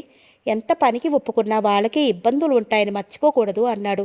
పొద్దున్న రావమ్మ వెళ్తే వాడి పోయే ప్రాణం ఆగుతుందా, విసుగ్గా అడిగింది. మహామహా వాళ్లే పోయే ప్రాణాన్ని ఆపలేకపోతున్నారు. ఈ రావమ్మ ఏ పాటిది, కానీ అడక్కానే పంపితే నీకు మాట దక్కేది. ఒకసారి చూశారన్న తృప్తి రావమ్మకు ఉండేది. ఈ మాట రావమ్మ మర్చిపోగలదా. పని వాళ్ళకి భయపడాల్సిన అవసరం నాకు లేదు. ఇది కాకపోతే ఇంకొకత్తి. డబ్బు పారిస్తే వంట వాళ్ళ క్యూలో నిలబడతారు. అసలు నేను కాదన్నప్పుడు మీరెందుకు డబ్బులు ఇచ్చారు. నేను లోకువైపోను. రేపట్టుండి పని వాళ్ళందరూ తలో అవసరం చెప్పి క్యూలో నిలబడతారు. అందరికీ రోజు దానం చేస్తారా. ఎక్కడి వాళ్ళని అక్కడ ఉంచితే వాళ్ళు ఒళ్ళు వంచి పనిచేస్తారు. వాళ్ళ అవసరాలు మనం చూస్తే నెత్తికెక్కి కూర్చుంటారు. ఈ పని వాళ్ళతో మీకు బొత్తిగా అనుభవం లేదు. అందుకే పాపం దూపం అని ఆలోచిస్తున్నారు అనేసి వెళ్ళిపోయింది. ఏమిటి ఇంత తీరిగ్గా ఉన్నావు ఈ పూట, మాట మారుస్తూ అన్నాడు. తీరికేం లేదు, తలపోటుగా ఉంది, ఇంటికొచ్చాను. అక్కడే ఉండవలసింది. నలుగురు సరదాగా మాట్లాడుతుంటే ఈ బాధనైనా మర్చిపోయేదాన్ని. ఆ కళ్ళల్లో విసుగు చిరాకు స్పష్టంగా తెలుస్తున్నాయి. టాబ్లెట్ వేసుకుంటావా, దగ్గరగా వస్తూ అడిగాడు. ఏం వద్దు అనేసి అక్కడి నుంచి విసురుగా వెళ్ళిపోయింది. రోజాకి ప్రదీప్ని ఎలా ఉంచాలో అర్థం కావటం లేదు. మాటకి మాట చెప్తే వాదించవచ్చు, అతని ఇష్టాలు అమలుపరిస్తే తను వ్యతిరేకించవచ్చు. నువ్వు ఇలా చెయ్యి అని శాసిస్తే ఎదురు తిరగవచ్చు. ప్రతిదానికి బుద్ధదేవుళ్ళ చలనం లేనట్టుగా ఉండే ప్రదీప్ని ఏ విధంగా గెలవాలో అర్థం కావటం లేదు. చాలా ముఖ్యమైన పార్టీలకి వస్తాడు. అక్కడ చలాకీతనం ఉండదు, గంభీరంగానే ఉంటాడు. అది చూసిన వారు రోజాని ముఖానే పొగుడుతారు. కొంతమంది ఈర్ష్యగా చూస్తారు. రోజాకి భలే ఒళ్ళు మండుతుంది. ఏముంది అతనిలో, అందరూ అంతగా పొగుడుతారని విసుక్కునేది. మరీ ఎంత జడపాతార్థంలో ఉన్నా భరించలేవని విసుక్కునేది. ప్రదీప్ రోజా వెళ్ళిన 10 నిమిషాలకి ఆ గదిలోకి వచ్చాడు. రోజా మంచం మీద బౌర్లా పడుకుంది. ఎందుకో ఆ టైంలో రోజా చంటి పిల్లలా అనిపించింది. వెళ్ళి మంచం మీద కూర్చుంటూ రోజా అని మృదువుగా పిలిచాడు. రోజా మాట్లాడలేదు. రోజా వీపు మీద చెయ్యి వేసి మెల్లగా కుదుపుతూ పిలిచాడు. ఎందుకొచ్చారు. వెళ్ళి ఆ చీకట్లో కూర్చోండి, మీకు చీకటే ఇష్టంగా, కోపంగా అంది. అతనికి కోపం వచ్చినా తమాయించుకున్నాడు. చీకటి అంటే ఎవరికీ ఇష్టం ఉండదు. ఎవరి మాటో ఎందుకు, మీకు బాగా ఇష్టం, మధ్యలోనే అంది. చీకటి అంటే ఇష్టమే కాదు, చీకటికి కూడా అలవాటు పడాలి. చీకటి అంటే భయపడి పారిపోతే అది మనిషిని తరిమి తరిమి కొడుతుంది.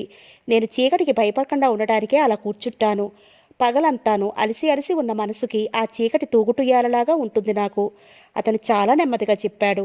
రోజాని చాలాసేపు ప్రతిమాలి శారిడన్ వేసుకుని టీ తాగేలా చేశాడు. ఆ తరువాత నా మీద కోపం మర్చిపోయి హాయిగా పడుకో, లైట్ తీసేయినా అన్నాడు. నేను పడుకోను, మీరిక్కడే కూర్చోండి అంది. ప్రదీప్ కూర్చున్నాడు. రోజా ఏ టైంలో ఏం చేస్తుందో, ఎప్పుడు ఎలా మాట్లాడుతుందో రోజాకే తెలియదు. అప్పుడే ఏదో ప్రోగ్రాం వస్తుంది, తీరా బయలుదేరే టైంకి తీరా బయలుదేరే టైంకి మూడు పాడైపోతుంది.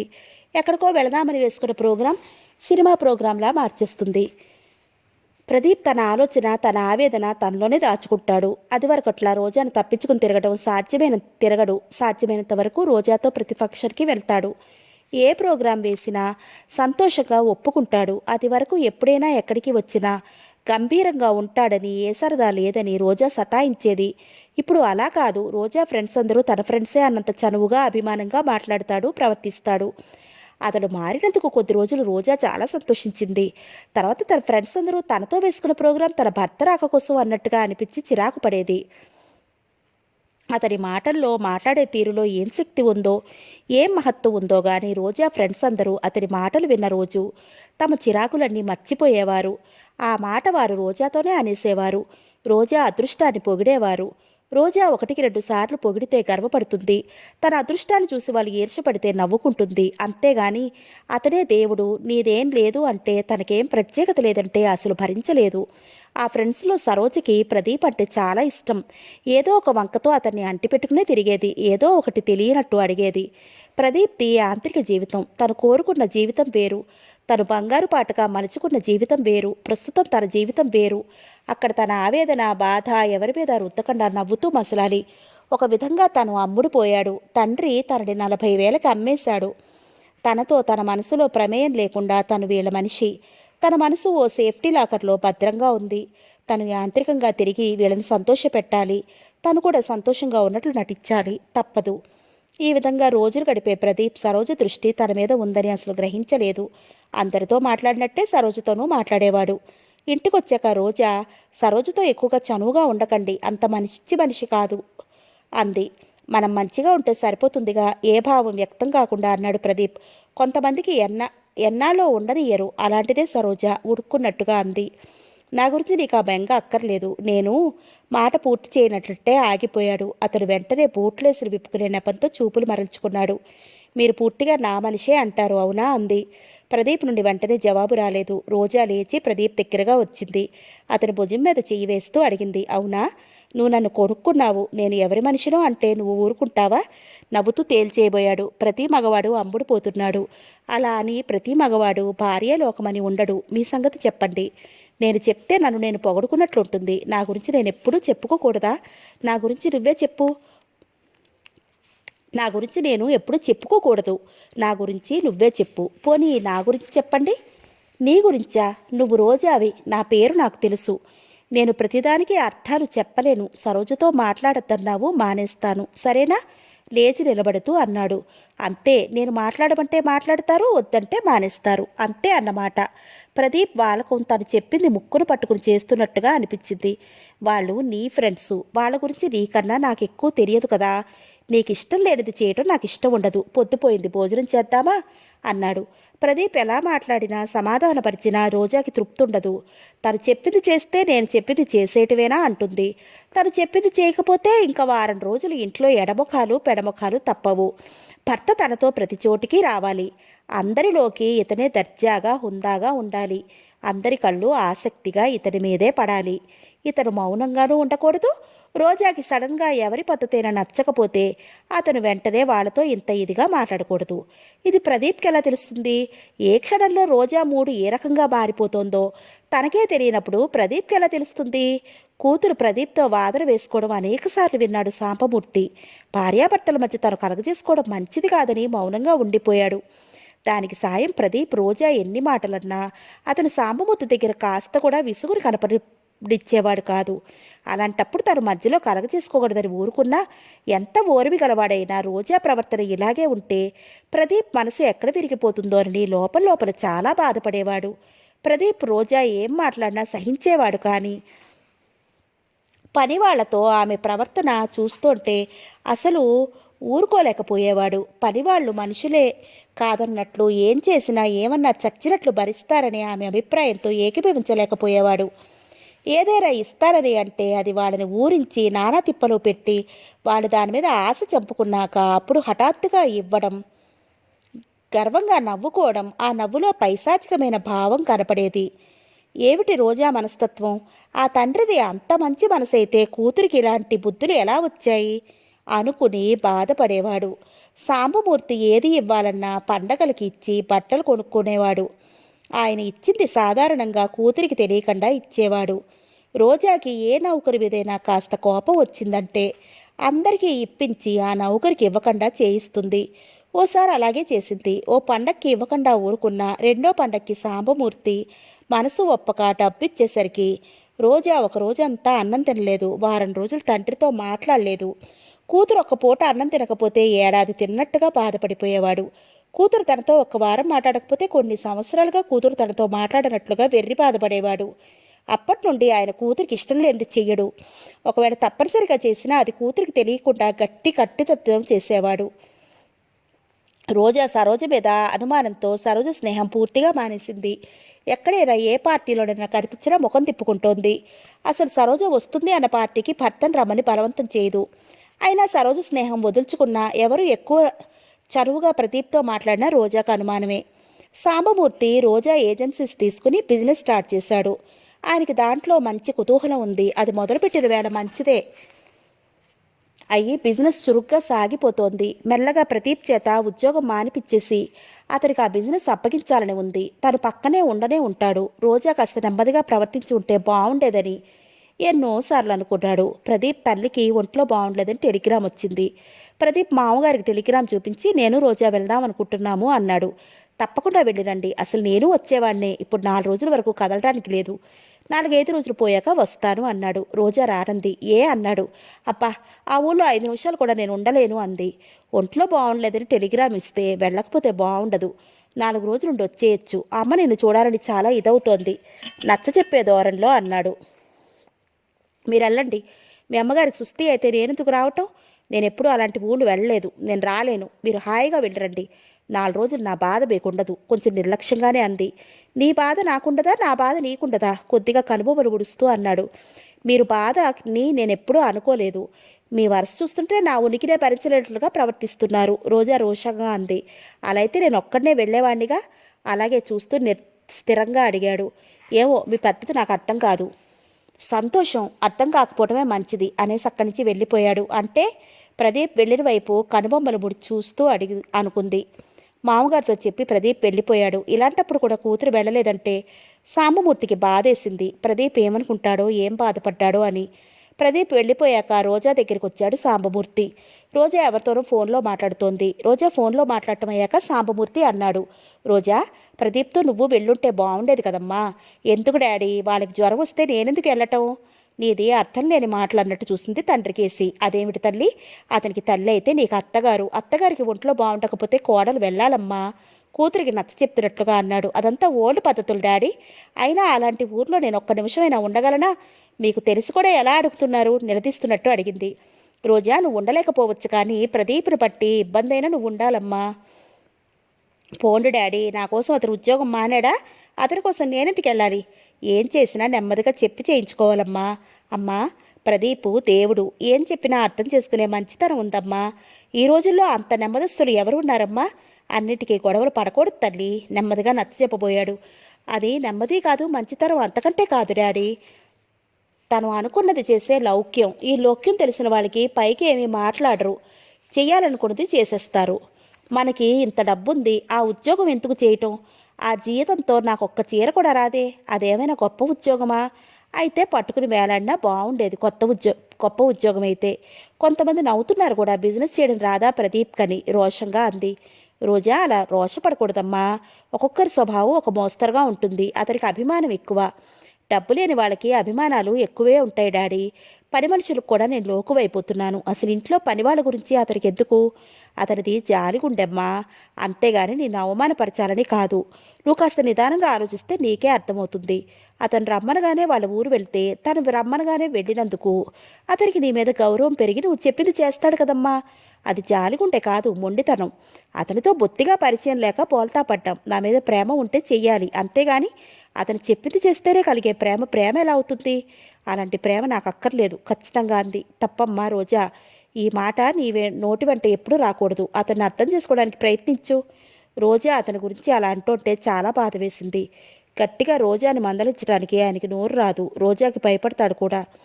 అతను మిమ్మల్ని చాలా మార్చేశాడు డాడీ. మీ మాట ఏం విన్నారని అతన్ని వెనకేసుకొస్తున్నారు? రోషంగా అడిగింది. రోజాకి చాలా కోపం వచ్చేస్తుందని ఆయన భయపడ్డాడు. అందుకే రోజాని లాలిస్తున్నట్టుగా అన్నాడు. నీ తర్వాతే నాకెవరైనా తల్లి.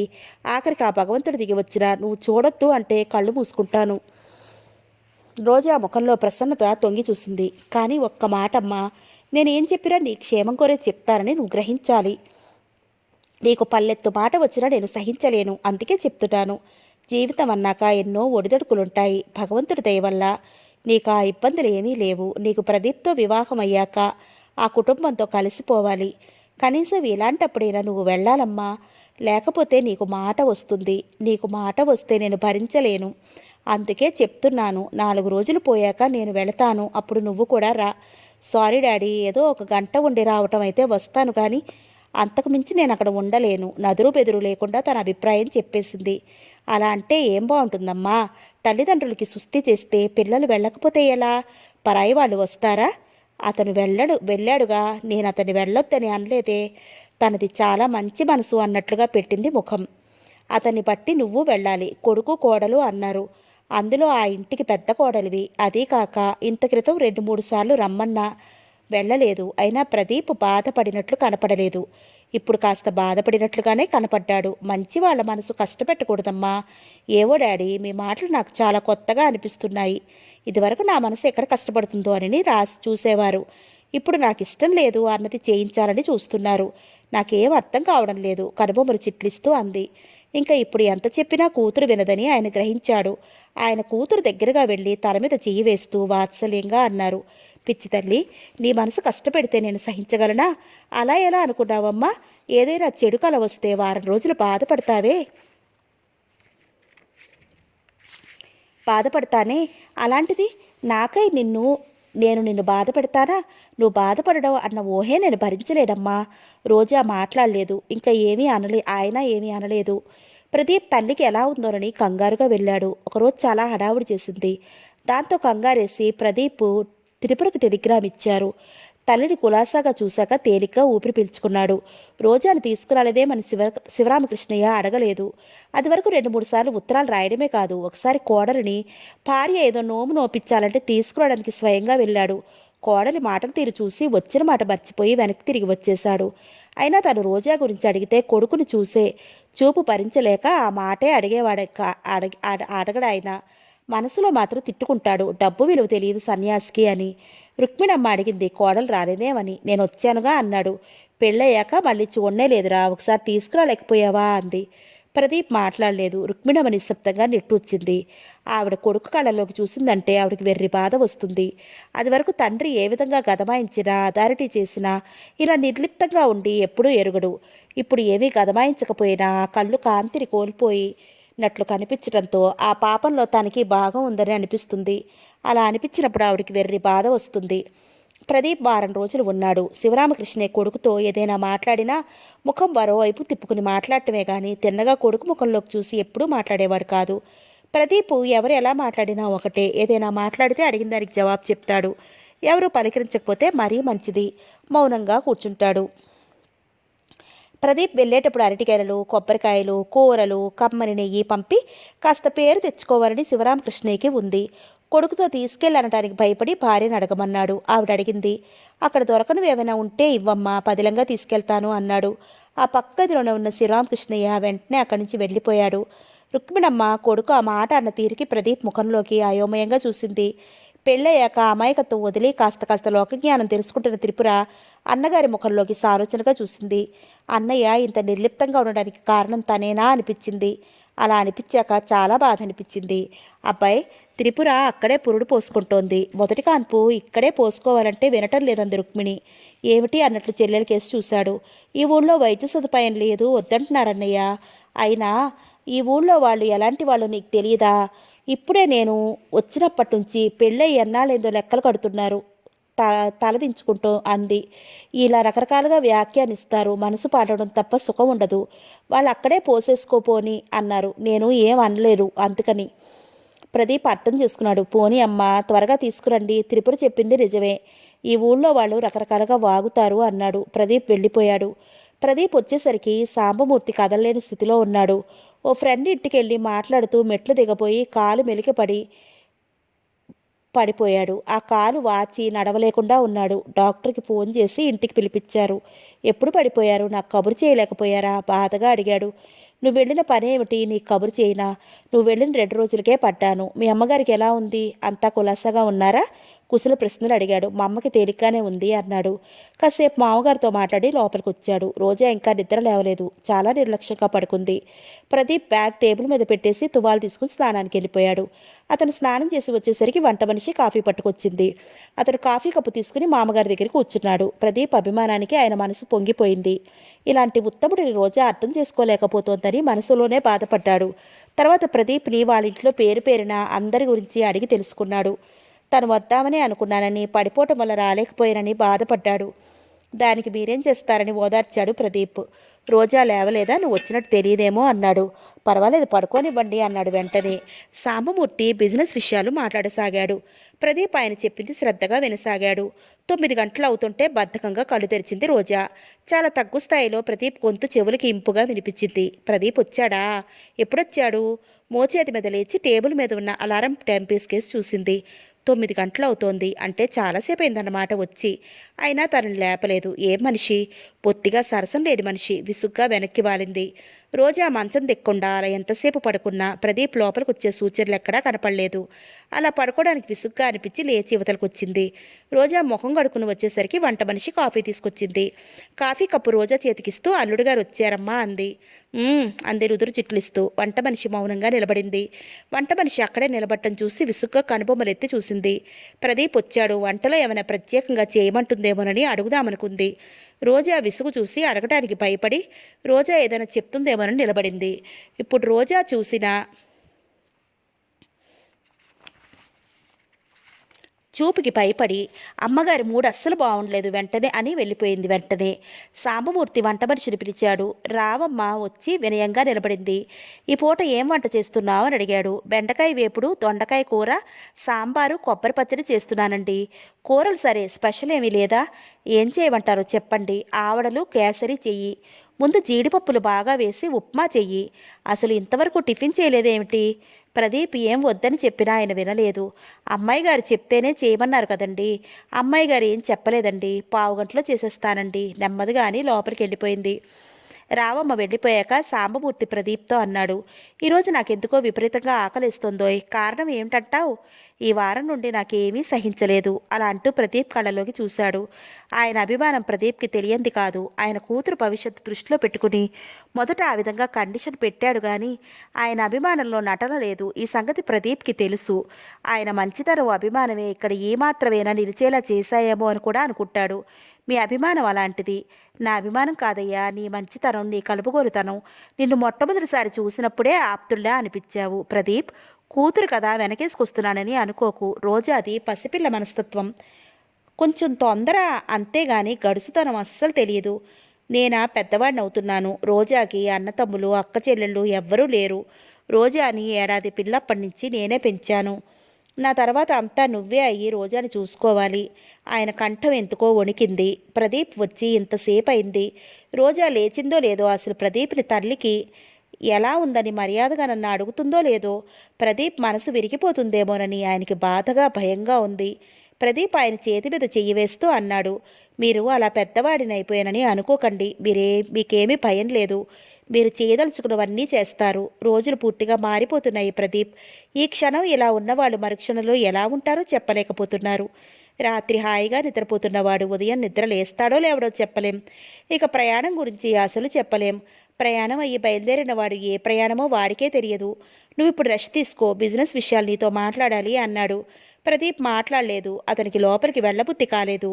ఆ పక్కనే ఉన్న న్యూస్ పేపర్ తీసి చూస్తూ కూర్చున్నాడు. రావమ్మ టిఫిన్ తయారైందని చెప్పింది. ప్రదీప్ అక్కడికే తీసుకురమ్మని చెప్పబోయాడు. సాంబమూర్తి కోసం ఎవరో నలుగురు వచ్చారు. సాంబమూర్తి ప్రదీప్ చెయ్యి మీద చెయ్యి వేస్తూ ప్రేమగా అన్నాడు. ప్రదీప్, నువ్వు వెళ్ళి టిఫిన్ తీసుకో. నా కోసం చూడొద్దు, వీళ్ళు చాలాసేపు ఉంటారు. భోజనం కలిసి చేద్దామంటూ చెయ్యి వేయడంలో అర్థింపు కూడా ఉంది. అప్పటికే ప్రదీప్ మనసు బాధపడి ఉంటుందని ఆయన గ్రహించాడు. ప్రదీప్ లోపలికి వచ్చాడు. రోజా షాంపూతో తలకి పోసుకుని తల తుడుచుకుంటూ అప్పుడే వచ్చింది. గులాబీ రంగు షిఫాన్ సిల్క్ చీర, అదే కలర్ పొట్టి చేతుల బ్లౌజ్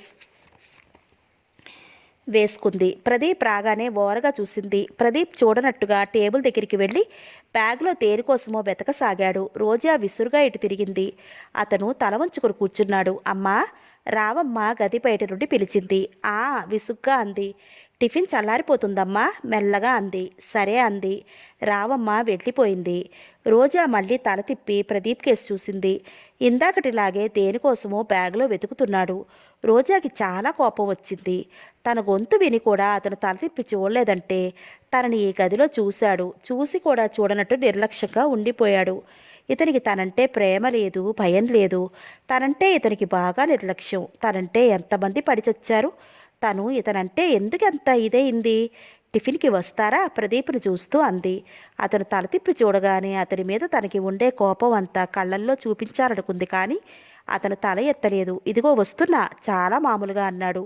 రోజాకి ఒళ్ళు మండిపోయింది. గబగబా లోపలికి వెళ్ళింది.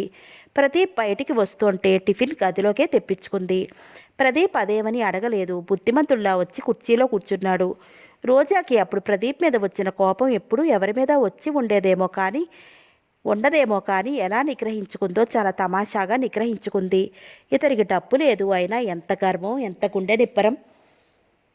తనతో ఇంత నిర్లక్ష్యంగా ప్రవర్తించి తనని ఇంత బాధ పెట్టిన ఇతనికి గుణపాఠం నేర్పాలంటే ఇతన్ని మాటలతోనే బాధించాలి అనుకుంది. తను కూడా కుర్చీలో కూర్చుంటూ ఎప్పుడొచ్చారు అని అడిగింది. బండి రైట్ టైంకే వచ్చింది అన్నాడు స్పూన్తో పచ్చిమిరపకాయ ముక్కని పక్కకి జరుపుతూ. ఆ జవాబుకి చాలా తిక్కరేగింది రోజాకి. అంటే చాలా తొందరగానే వచ్చారు, నన్ను లేపలేదే? అతనికేసి చూస్తూ అడిగింది. మంచి నిద్రలో ఉన్నావు, డిస్టర్బ్ చేయడం ఇష్టం లేక కరివేపాకు స్పూన్తో పక్కకి జరుపుతూ అన్నాడు. అంటే నన్ను బాధ పెట్టడం మీకు అసలు ఇష్టం ఉండదన్నమాట. రోజా గొంతులో హేళన తొంగి చూసింది. అతను స్పూన్తో ఉప్మా నోట్లో పెట్టుకుంటూ అప్పుడు తలెత్తుతూ అన్నాడు. నీకు తెలియందేముంది? నిజంగా నన్ను బాధ పెట్టడం మీకు ఇష్టం లేకపోతే రాగానే నన్ను లేపేవారు. బాధ పెట్టాలనే మీరు లేపలేదనుకుంటున్నాను. మనం ఎలాంటి అభిప్రాయంలో చేస్తామన్నది ముఖ్యం. నిన్ను బాధ పెట్టాలని మాత్రం కాదు. అతని గొంతులో కోపం లేదు, విసుగు లేదు, హేళన అంతకంటే లేదు. అతి మామూలుగా ఉంది. రోజాకి ఇది మరీ తిక్కగా ఉంటుంది. తనకి నచ్చినట్టు ఉండడు. దెబ్బలాట పెట్టుకుందామన్నా మాటకి మాట ఎదురు చెప్పడు. అలా అని చేతకాని వాడిలా ఏమీ తెలియని వాడిలాగా కూడా ఉండడు. ఈ ప్రవర్తనని ఎలా తీసుకోవాలి? పెళ్లి కాని క్రితం తను 2-3 సార్లు చూసింది. ఎంత చలాకీగా ఆకర్షణీయంగా ఉన్నాడు. ఇప్పుడు ఇలా ఎందుకున్నాడు? ఏమిటో రహస్యం పట్టుబడని వాడిలా మసులుతాడు. ఇతన్ని అర్థం చేసుకోవడం కష్టమే, ఇతన్ని పట్టుకోవడం కష్టమే. ఏదో రహస్యం ఉండే ఉంటుంది. అది ఏమిటో తను తెలుసుకోగలిగితే ఇతన్ని వాగించడం ఎంతసేపు? అంటే మీకు నా యందు ప్రేమ ఉంది అనుకుని ఏం చేసినా, దానివల్ల నా మనసు బాధపడినా మీకు లెక్కలేదన్నమాట నిలదీస్తున్నట్లుగా అడిగింది. ప్రేమ ఉంది అని అనుకుని కాదు, ప్రేమతో సరిదిద్దాడు. ఆ ప్రేమ నాకు నచ్చకపోతే? నా ప్రేమ నీకు నచ్చినప్పుడు మానేస్తాను. మొండి, జగమొండి. మనసులోనే పళ్ళు నూరుకుంది. ఆ రోజు రోజా ఎక్కడికి వెళ్ళలేదు. ఏదైనా పుస్తకం చదువుదామని తీస్తుంది. అది నచ్చక విసుగ్గా గిరాటేసి ఇంట్లోకి వస్తుంది. ఇంకోటి తీస్తుంది. అలా షెల్ఫ్లో సగం పుస్తకాలు మంచం మీద, సోఫాలో, టేబుల్ మీద గిరాటేసింది. ప్రదీప్ ఆ గదిలోనే ఉన్నాడు. అదేమిటని అతను అడగలేదు. దేనికి కలగజేసుకోరేవని అతని జుట్టు పట్టుకుని పేకాలనిపించింది. మళ్ళీ అంతలోనే తమాయించుకుంది. ప్రదీప్ ఆ గదిలోనే ఉన్నాడు. అదేమిటని అతను అడగలేదు. దేనికి కలగజేసుకోరే అని అతని జుట్టు పట్టుకుని పేకాలనిపించింది. మళ్ళీ అంతలోనే తమాయించుకుంది. అతను మాట్లాడటం లేదని తను బాధపడిపోయినట్లు తను అనుకుని ఇలా వెర్రివేగుతాడు. అతను మాట్లాడినా మాట్లాడకపోయినా తనకేం లెక్కలేనట్టే ఉండాలి. తన దగ్గరికి అతని తప్పైందంటూ రావాలి అనుకుంది. అలా అనుకున్నాక ఓ పుస్తకం తీసుకుని చదువుతూ కూర్చుంది. చదివింది బుర్రకెక్కడం లేదు. పేజీలు మాత్రం తిప్పుతోంది. అలా పేజీలు తిప్పుతూ నిద్రలోకి జారిపోయింది. టైం 5 గంటలైంది. ప్రదీప్ పుస్తకం మూసి బద్ధకంగా ఒళ్ళు విరుచుకున్నాడు. తర్వాత లేచి నిలబడ్డాడు. అతను గదిలో నుంచి బయటికి వెళ్ళబోతూ రోజాకేసి తల తిప్పి చూశాడు. గుండె మీద పుస్తకం పెట్టుకుని పడుకున్న రోజా నిజంగా ఇప్పుడు అమాయకంగా కనపడింది. గుండెల మీద ఉన్న పుస్తకం తీసి పక్కన పెట్టాడు. తల దిండు మీదకి సరిగ్గా జరిపాడు. మంచం మీద, సోఫాలో చిందరవందరగా పడేసిన పుస్తకాలు తీసి షెల్ఫ్లో పెట్టేశాడు. తర్వాత బయటికి వచ్చేశాడు. తర్వాత చాలాసేపటికి రోజా లేచింది. అతను చదువుతూ ఆపేసిన పుస్తకం మినహా అన్నీ సర్ది ఉన్నాయి. ఇది ప్రదీప్ చేశాడని గ్రహించింది. ఇది అభిమానంతో, ఆపేక్షతో చేసింది కాదు. ఇది ఎప్పుడైనా తను ఏదైనా అంటే తెప్పడానికి అంతే అనుకుంది. ఉగాది వస్తోంది అంటే ప్రదీప్ గుండెల్లో అవ్యక్తమైన బాధ ఉక్కిరిబిక్కిరి చేస్తోంది. సాంబమూర్తి ప్రేమపూరితమైన మాటలు కూడా అతడి బాధను మరిపించలేకపోతున్నాయి. ఏవేవో జ్ఞాపకాలు సినిమా రీళ్లలా కళ్ళ ముందు మెదిలి అతనికి మతిపోయేలా చేస్తున్నాయి. నిర్మల నీడి కళ్ళు ఏవేవో ప్రశ్నలు వేస్తున్నట్లుగా, వాటికి తను తగిన జవాబులు చెప్పలేకపోతున్నట్లుగా అనిపిస్తోంది. నిర్మల గురించి ఆలోచిస్తే అతను తట్టుకోలేడు. అందుకే ఆలోచనలు రాకుండా జాగ్రత్త పడతాడు. ఆ ఆలోచనలు వచ్చి ఉక్కిరిబిక్కిరి చేసి ఊపిరి ఆడనీయకపోతే చీకట్లో కూర్చుంటాడు. ఆ చీకట్లో అప్పుడు తాను నిర్మలే ఉంటారు. నిర్మల ఏవేవో కబుర్లు చెప్తుంది. తను నిర్మల కళ్ళల్లోకే చూస్తూ నిర్మల మాటలు తన్మయత్వంగా వింటాడు. ఆ సంతోషం అతనికి ఎప్పుడు దక్కదు. రోజా చూసిందంటే ఆ కళ చెరిపేస్తుంది. ఇప్పుడు అలా నిర్మల గురించి ఊహించుకుంటే మనసు తేలిక పడటం లేదు. ఆ క్షణం నిర్మల ఎక్కడ ఉన్నా రెక్కలు కట్టుకుని నిర్మల సమక్షంలో వాలాలనిపిస్తోంది. ఉగాది దగ్గర పడుతోంది అంటేనే వెర్రి బాధగా ఉంది అతనికి. నిర్మల కళ్ళు తనని వెంటాడుతున్నట్టుగా ఉన్నాయి. 5-6 రోజులు గడిచేసరికి పెద్ద జబ్బు పడి లేచిన వాళ్ళ అయ్యాడు. ప్రదీప్ అలా ఉన్నావేంటి, ఒంట్లో బాగుందా? సాంబమూర్తి ఆందోళనగా అడిగాడు. బాగానే ఉందండి అన్నాడు. ఆ నవ్వులో కళలేదు. సాంబమూర్తితో మాట్లాడుతున్నప్పుడే అతని ముఖం కాస్త తేటగా కనిపిస్తుంది. అతని మనసుకి కాస్త హాయిగా అనిపిస్తుంది. ఇప్పుడు ఆయన మాటలు కూడా ప్రదీప్ బాధని మరిపించలేకపోతున్నాయి. ఏమోనోయ్, అంత హుషారుగా అనిపించడం లేదు. అమ్మాయి నువ్వు 10 రోజుల పాటు ఎటైనా తిరిగి రాకూడదు అన్నాడు. ఇప్పుడు సెలవు దొరకదండి, తర్వాత ఎప్పుడైనా వెళతాం. అసలు మీరు పెళ్ళయ్యాక ఎటూ వెళ్ళలేదు. లీవు దొరికినప్పుడు సరదాగా కొన్నాళ్ళు తిరిగి రండి. ప్రదీప్ మాట్లాడలేదు. ఎప్పుడూ రోజాతో వాదనకి దిగని ప్రదీప్కి ఇప్పుడు రోజాతో వాదన పెట్టుకోవాలనిపిస్తోంది. రోజాతో వాదన పెట్టుకుంటే బుర్ర పని చేయకుండా అయిపోతుంది. అప్పుడు ఏ ఆలోచనలు రావు. మనసు మెదడు కూడా బాగా మొద్దుబారిపోయినట్లు అయిపోతాయి. ఇప్పుడు అదే కావాలి తనకి. రోజా ఫ్రెండ్ కొడుకుది పుట్టినరోజు పార్టీ ఉంది, అక్కడికి వెళ్ళాలని అంది. అక్కడికి వెళ్ళడానికే ప్రత్యేకంగా అలంకరించుకుంటోంది. అప్పుడే ప్రదీప్ ఆ గదిలోకి వచ్చాడు. ఇంకా మీరు తయారవరేమంది, తలలో ఓ పక్కగా చీరకి మ్యాచ్ అయ్యే గులాబీ పువ్వుని అమర్చుకుంటూ. ఎక్కడికి అన్నాడు సోఫాలో కూర్చోబోతున్న వాడల్లా ఆగి రోజాతో ఏ విషయంలో ఎలా వాదన పెట్టుకోవాలా అని ఆలోచిస్తూ వచ్చాడు. ఎక్కడికి? కిర్రున ఇటు తిరిగింది. ఈవేళ శోభ కొడుకు పుట్టినరోజు పార్టీకి వెళ్ళాలి కదా అంది. నువ్వు పార్టీకి వెళ్ళి వెంటనే వచ్చే, హాయిగా సినిమాకి పోదాం అన్నాడు నవ్వుతూ. అదేమిటి వాళ్ళంత ఇదిగా పిలిస్తే సినిమాకి మీ తొందర అంది. ఏమో, నాకు పార్టీకి రావాలని లేదు. వాళ్ళతో నాకు అంత పరిచయం కూడా లేదు. నువ్వు వెళ్ళి కాసేపు ఉండి వచ్చేయి. రోజా ప్రదీప్ ముఖంలోకి పరీక్షగా చూసింది. ఆ ముఖంలో కళ తగ్గినట్టుగా కనపడింది. తను ఎంత రచ్చగొట్టినా ఎక్కడికక్కడే తేల్చేసే ప్రదీప్ ఇప్పుడు పార్టీకి రానటం, సినిమాకి వెళదామనటం తనతో కారణం ఏమో కానీ తీరిగ్గా వాదన పెట్టుకోవడానికే అనిపించింది. అయితే అతను వాదించడానికి అసలు ఛాన్స్ ఇవ్వకూడదనుకుంది. వెంటనే సరే, ఓ అరగంట వండి వచ్చేస్తాను అంది. ప్రదీప్ తెల్లపోయాడు.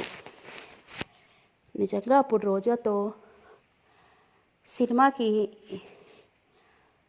వెళ్ళే మూడ్లో లేడు. అతని ముఖంలో ఆశాభంగం రోజా గ్రహించేసింది. తన అంచనా పొరపాటు కానందుకు సంతోషించింది. మీరు రండి, కాసేపు ఉండి అటే పిక్చర్కి వెళదాం అంది. నువ్వు వెళ్ళిరా అన్నాడు ముఖం మరోవైపుకు తిప్పుకుంటూ. రోజా ఎంతో ఉత్సాహంగా హ్యాండ్ బ్యాగ్ ఓపుకుంటూ వెళ్ళిపోయింది. ప్రదీప్ అంటే ఏమిటో తెలిసిపోయినట్లు, ప్రదీప్ అతిరహస్యంగా దాచుకున్నదేదో తను కనిపెట్టేసినట్టు వేరే ఆనందంగా ఉంది. లేకపోతే ఇంతమంది తన చుట్టూ తిరిగారు, తనంటే భయపడ్డారు. తను ఏం చెప్పినా శ్రద్ధగా విని తూచా తప్పకుండా పాటించేవారు. అలా పాటించడంలో తనంటే, తన మాట అంటే, తన ఇష్టాలంటే అందరూ ఎంత పడిచచ్చేవారు. అతను తన అందానికి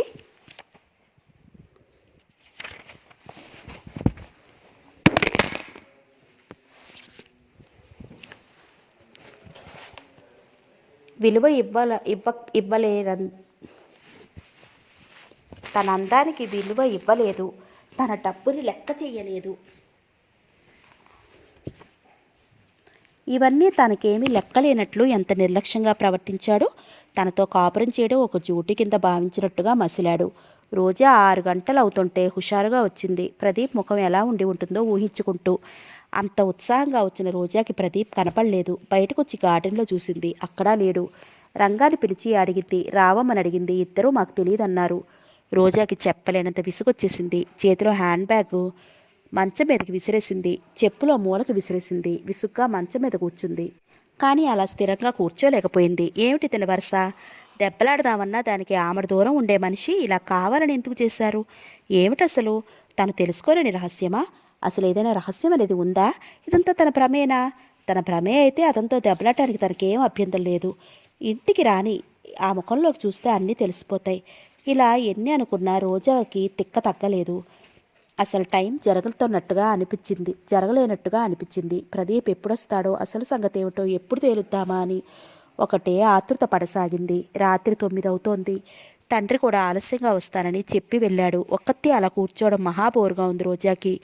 అందున ప్రదీప్ తనని చాలా తెలివిగా బోల్తా కొట్టించాడు. తను ఎంతో అతి తేలిగ్గా బోల్తా పడింది. తలుచుకుంటే పిచ్చి కోపం వస్తోంది. రాత్రి 9ంటికి ప్రదీప్ వచ్చాడు. వస్తూనే రోజాను చూసి సారీ, ఫ్రెండ్స్ వస్తే వెళ్లాల్సి వచ్చింది అన్నాడు.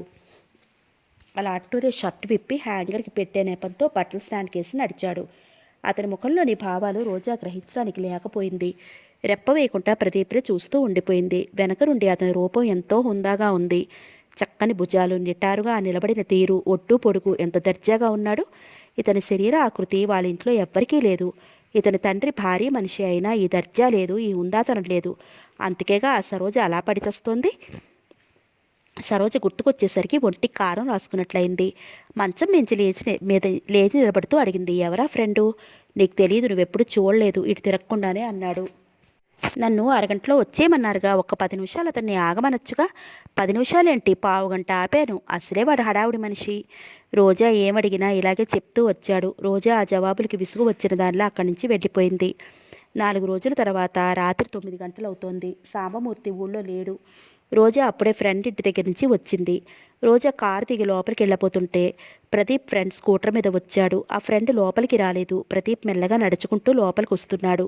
అతని చేతిలో ఓ ప్యాకెట్ ఉంది. సాధారణంగా అతనేమి తీసుకురాడు.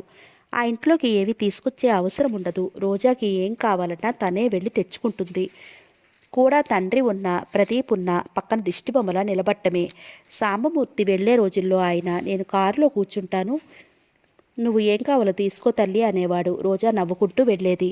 ప్రదీప్ ఆ మాట అంటే చాలా గొడవ చేసేది. అతను ఎంత చెప్పినా ఏది చెప్పినా నచ్చదు, చెప్పకపోతే నిర్లక్ష్యం అంటుంది.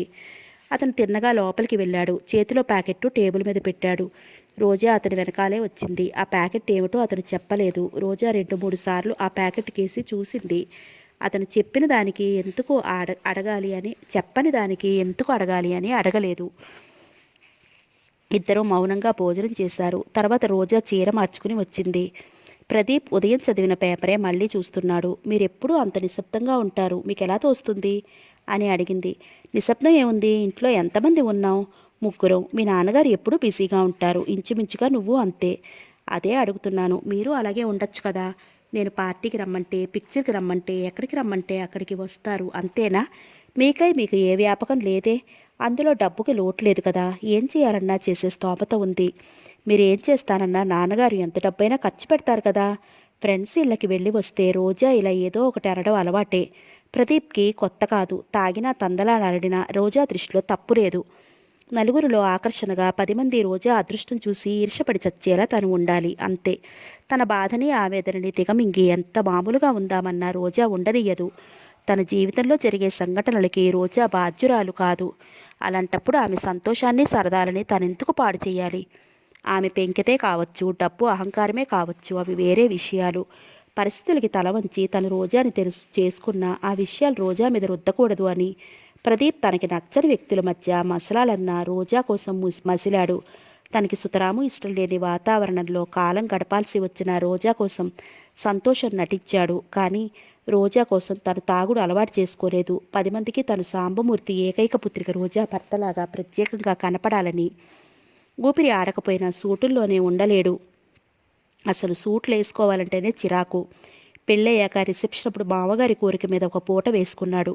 మళ్ళీ ఎప్పుడూ వేసుకోలేదు. అలాగే హోదా పెంచుకోవడానికి దానికి తాగలేడు, పేక ఆడలేడు. రోజా ఈ పూట పెద్ద వాదనే పెట్టుకోదలిచిందని గ్రహించాడు ప్రదీప్. ఆ మధ్య ఒక్క 4 రోజులు రోజాతో వాదన పెట్టుకోవాలని అనుకున్నాడు ప్రదీప్. ఆ తర్వాత మనసు కాస్త మళ్లించుకున్నాడు. రోజాతో ఎందుకు వాదన పెట్టుకోవాలి? ఇప్పుడు తన గుండెల్లో రగిలే జ్వాలకి ఆమె బాధ్యురాలు కానప్పుడు అసలే ముక్కు మీదే కోపం ఉండే రోజాని రెచ్చగొట్టడమా? తనకి బుద్ధి లేదు అనుకున్నాడు. ఇంట్లో రోజా ఉండగా చీకట్లో కూర్చోడానికి ఉండదు. చీకట్లో కూర్చోవడం చూస్తే వారం రోజులు మతిపోయేలా చేస్తుంది. అయినా తనని తాను కంట్రోల్ చేసుకున్నాడు. ఇదిగో చీర తీసుకొచ్చాను, ఎలా ఉందో చూడు. టేబుల్ మీద ప్యాకెట్ విప్పుతూ అన్నాడు. నేను అడిగిందేమిటి, మీరు చెప్తున్నదేమిటి? విసుగ్గా అడిగింది. ఒక్కొక్కరి తత్వం ఒక్కో రీతినా ఉంటుంది. మీ నాన్నగారు ఆపదలో ఉన్నవారికి సహాయం చేయాలంటారు. అలాంటివన్నీ నువ్వు దొంగ వేషాలంటావు. తండ్రి కూతుళ్ళు మీ ఇద్దరిలోనే స్వభావాల్లో ఇంత తేడా ఉంది. ఇంకా మన ఇద్దరి అలవాట్లు ఎక్కడ కలుస్తాయి, ఎలా కలుస్తాయి? వాటి గురించి ఇప్పుడు వాదన ఎందుకు? నీ సరదా నేను ఎప్పుడు కాదనలేదు కదా. ముందు చీర చూడు. అతను చీర మడత విప్పి పవిట కొంగు చూపిస్తూ అన్నాడు. అబ్బా, ఈ కలర్ ఎలా నచ్చింది బాబు మీకు? అందులోనూ ఈ బ్లాక్ కలర్ పూలు ఆకులు ఏమిటి? కనుబొమ్మలు చిట్లిస్తూ అంది. రోజా వెంటనే మెచ్చుకుంటుందని అతనేం అనుకోలేదు. రోజాని ఏ విషయంలోనూ ఒప్పించలేడని తెలుసు. మొదటిసారిగా అతను రోజాకి స్వయంగా తనే చీర తీసుకొచ్చాడు. క్షణంసేపు అతని మనసు బాధగా మూలిగింది. నువ్వు ఈ చీర కట్టుకుంటే ఎలా ఉంటావో ఊహించుకున్నాను. చాలా బాగుంటుందనిపించింది. ఇందాక నన్ను డ్రాప్ చేసిన ఫ్రెండు పండక్కి బట్టలు తీసుకుంటూ నన్ను రమ్మన్నాడు. నాకు నచ్చింది నచ్చితే కట్టుకో, లేకపోతే ఇబ్బంది ఏం లేదు. పండగ, మీకు ఈ పండగ ఏమిటి? ముఖం అదోలా పెడుతూ అడిగింది. అంటే అతను అర్థం కానట్టు చూశాడు. ఓ, మీ ఇంట్లో మీకు అలవాటేమో. నాకు పండక్కే చీర కట్టుకోవాలి, ఆ రోజే అన్ని రకాలుగా చేసుకోవాలని ఏమీ లేదు. పండగంటే ఏమిటి? ఏమీ లేని వాళ్ళకి పండగ. గంజి తాగేవాడు పండగ అనే పేరుతో ఆ రోజు కాస్త పప్పు వండుకుంటాడు. రోజు పప్పు నీళ్ళే పోసుకుని తినేవాడు ఆ రోజు కాస్త పాయసం చేసుకుంటారు. మనకు అలా కాదే, పండగ రేపనగా కావలసినన్ని పండగలు చేసుకుంటాం. పండగ వెళ్ళిన మర్నాడు కూడా ఇష్టమేనని పిండి వంటలు చేసుకుని తింటాము. అలాగే బట్టలు, పండగ రేపనగా పండగ వెళ్ళిన మర్నాడు కూడా పట్టు చీరలు కొని కట్టుకోగలను. ప్రత్యేకించి ఆ రోజే తినాలి కట్టుకోవాలని లేదుగా. చాలా మామూలు విషయంలా మాట్లాడింది. ప్రదీప్ రోజా వింత ధోరణికి ఆశ్చర్యంగా చూశాడు. మీ ఇంట్లో మీకు అలవాటే ఏమో, అలా అయితే మీరు కట్టుకోండి, నాకు అభ్యంతరం లేదు. నాకు పండగ నాడే చీర కట్టుకోవాలని లేదు. అసలు నా ఉద్దేశంలో పుట్టినరోజు ఒక్కటే పండగ. అంటే ఈ పండగలకి అర్థాలేమీ లేవంటావు? ఏవీ లేవు. మగవాడు మామూలుగా చెయ్యనివి చాలామంది ఆడవాళ్ళు పండుగలని, నోములని డబ్బు గుంచుతారు, వాళ్ళ సరదాలు తీర్చుకుంటారు. నాకు అలాంటి సమస్యలు ఏం లేవు. అయినా ఈ పండగలంటే తగని చిరాకు, మూఢనమ్మకాలు అంతే. ఇన్ని నమ్మకాలు లేని దానివి మొదటి రాత్రి గది అలంకరణకి ఎలా ఒప్పుకున్నావు? ఆ రోజే అలా ఎందుకు అలంకరించాలి? నీకు స్తోమత ఉంది, ప్రతి రాత్రి 100 రూపాయలు పెట్టి మల్లెలో గులాబీలో తీసుకువచ్చి ఎందుకు అలంకరించుకోకూడదు? పూలు పక్కనింటా పరుచుకుని వాటి మీద పడుకునే స్తోమత నీకు ఉంది కదా. క్షణంలో సగం సేపు జవాబులు చెప్పలేనట్లు చూసి మరుక్షణం తేరుకుంటూ అంది.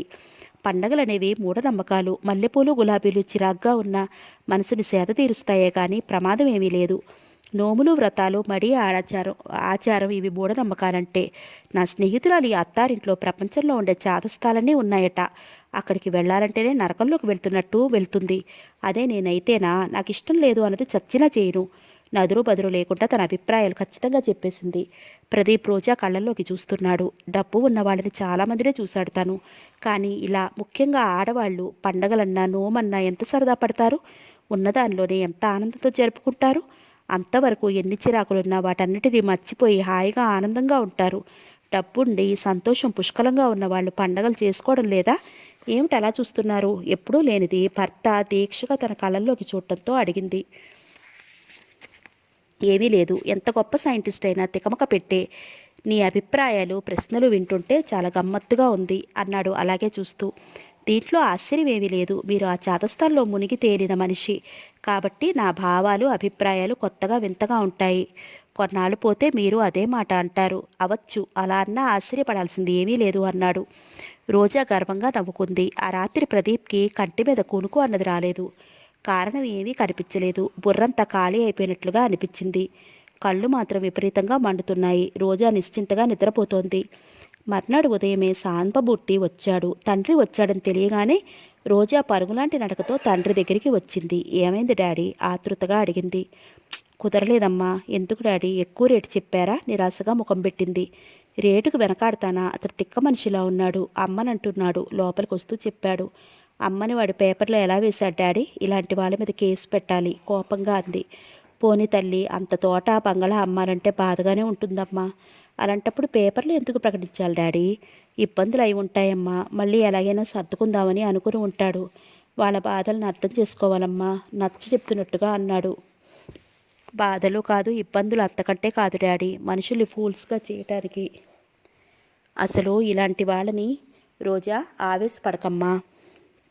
అమ్మాయి తెలిస్తే మనకు తెలియపరచమని అడ్రస్ ఇచ్చొచ్చాను. నేను కాదంటేనే ఎవరికైనా ఇవ్వాలని చెప్పి వచ్చాను. అతను కూడా అమ్మ తెలిస్తే మనకే తెలియపరుస్తారని నమ్మకంగా చెప్పాడు. మనిషి కూడా మంచివాళ్లాగానే కనిపించాడు అన్నాడు. రోజాకి ఒక్కసారిగా చెప్పలేనంత నిరుత్సాహం కలిగింది. అమలాపురం దగ్గర ఒక పెద్ద తోట, ఆ తోట మధ్యలో చక్కని మేడ ఉన్నది బేరానికి వచ్చింది. అటువైపు సంవత్సర క్రితం వెళ్ళినప్పుడు రోజాకి ఆ తోట, అందులోని చక్కని మేడ ఎంతో బాగా నచ్చాయి. అదే మాట తండ్రితో అంది. వాళ్ళు వచ్చే ముందు వాళ్ళు చాలా ఇబ్బందుల్లో ఉన్నారని, అది అమ్మే ఉద్దేశంలో ఉన్నారని విన్న రోజా మనసు ఎగిరి గంతేసింది. మధ్యవర్తుల ద్వారా కబురు పంపారు. ఇంకా మేమెటు తేల్చుకోలేదు. అమ్మే ఉద్దేశమే ఉంటే పేపర్లో ప్రకటిస్తామన్నారు. అప్పటి నుండి రోజా మనసు ఆ తోటని, దాని మధ్యలో ఉన్న ముద్దుగా ఉన్న బంగళాన్ని విడిచి రాలేదు. 4 రోజుల క్రితం పేపర్లో ప్రకటన చూసేసరికి తండ్రిని వెళ్ళమని పోరు పెట్టింది.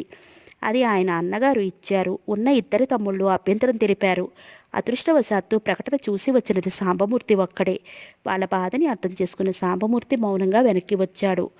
ఆయన బట్టలు కూరలు పళ్ళు చాలా రకాలు తీసుకువచ్చాడు.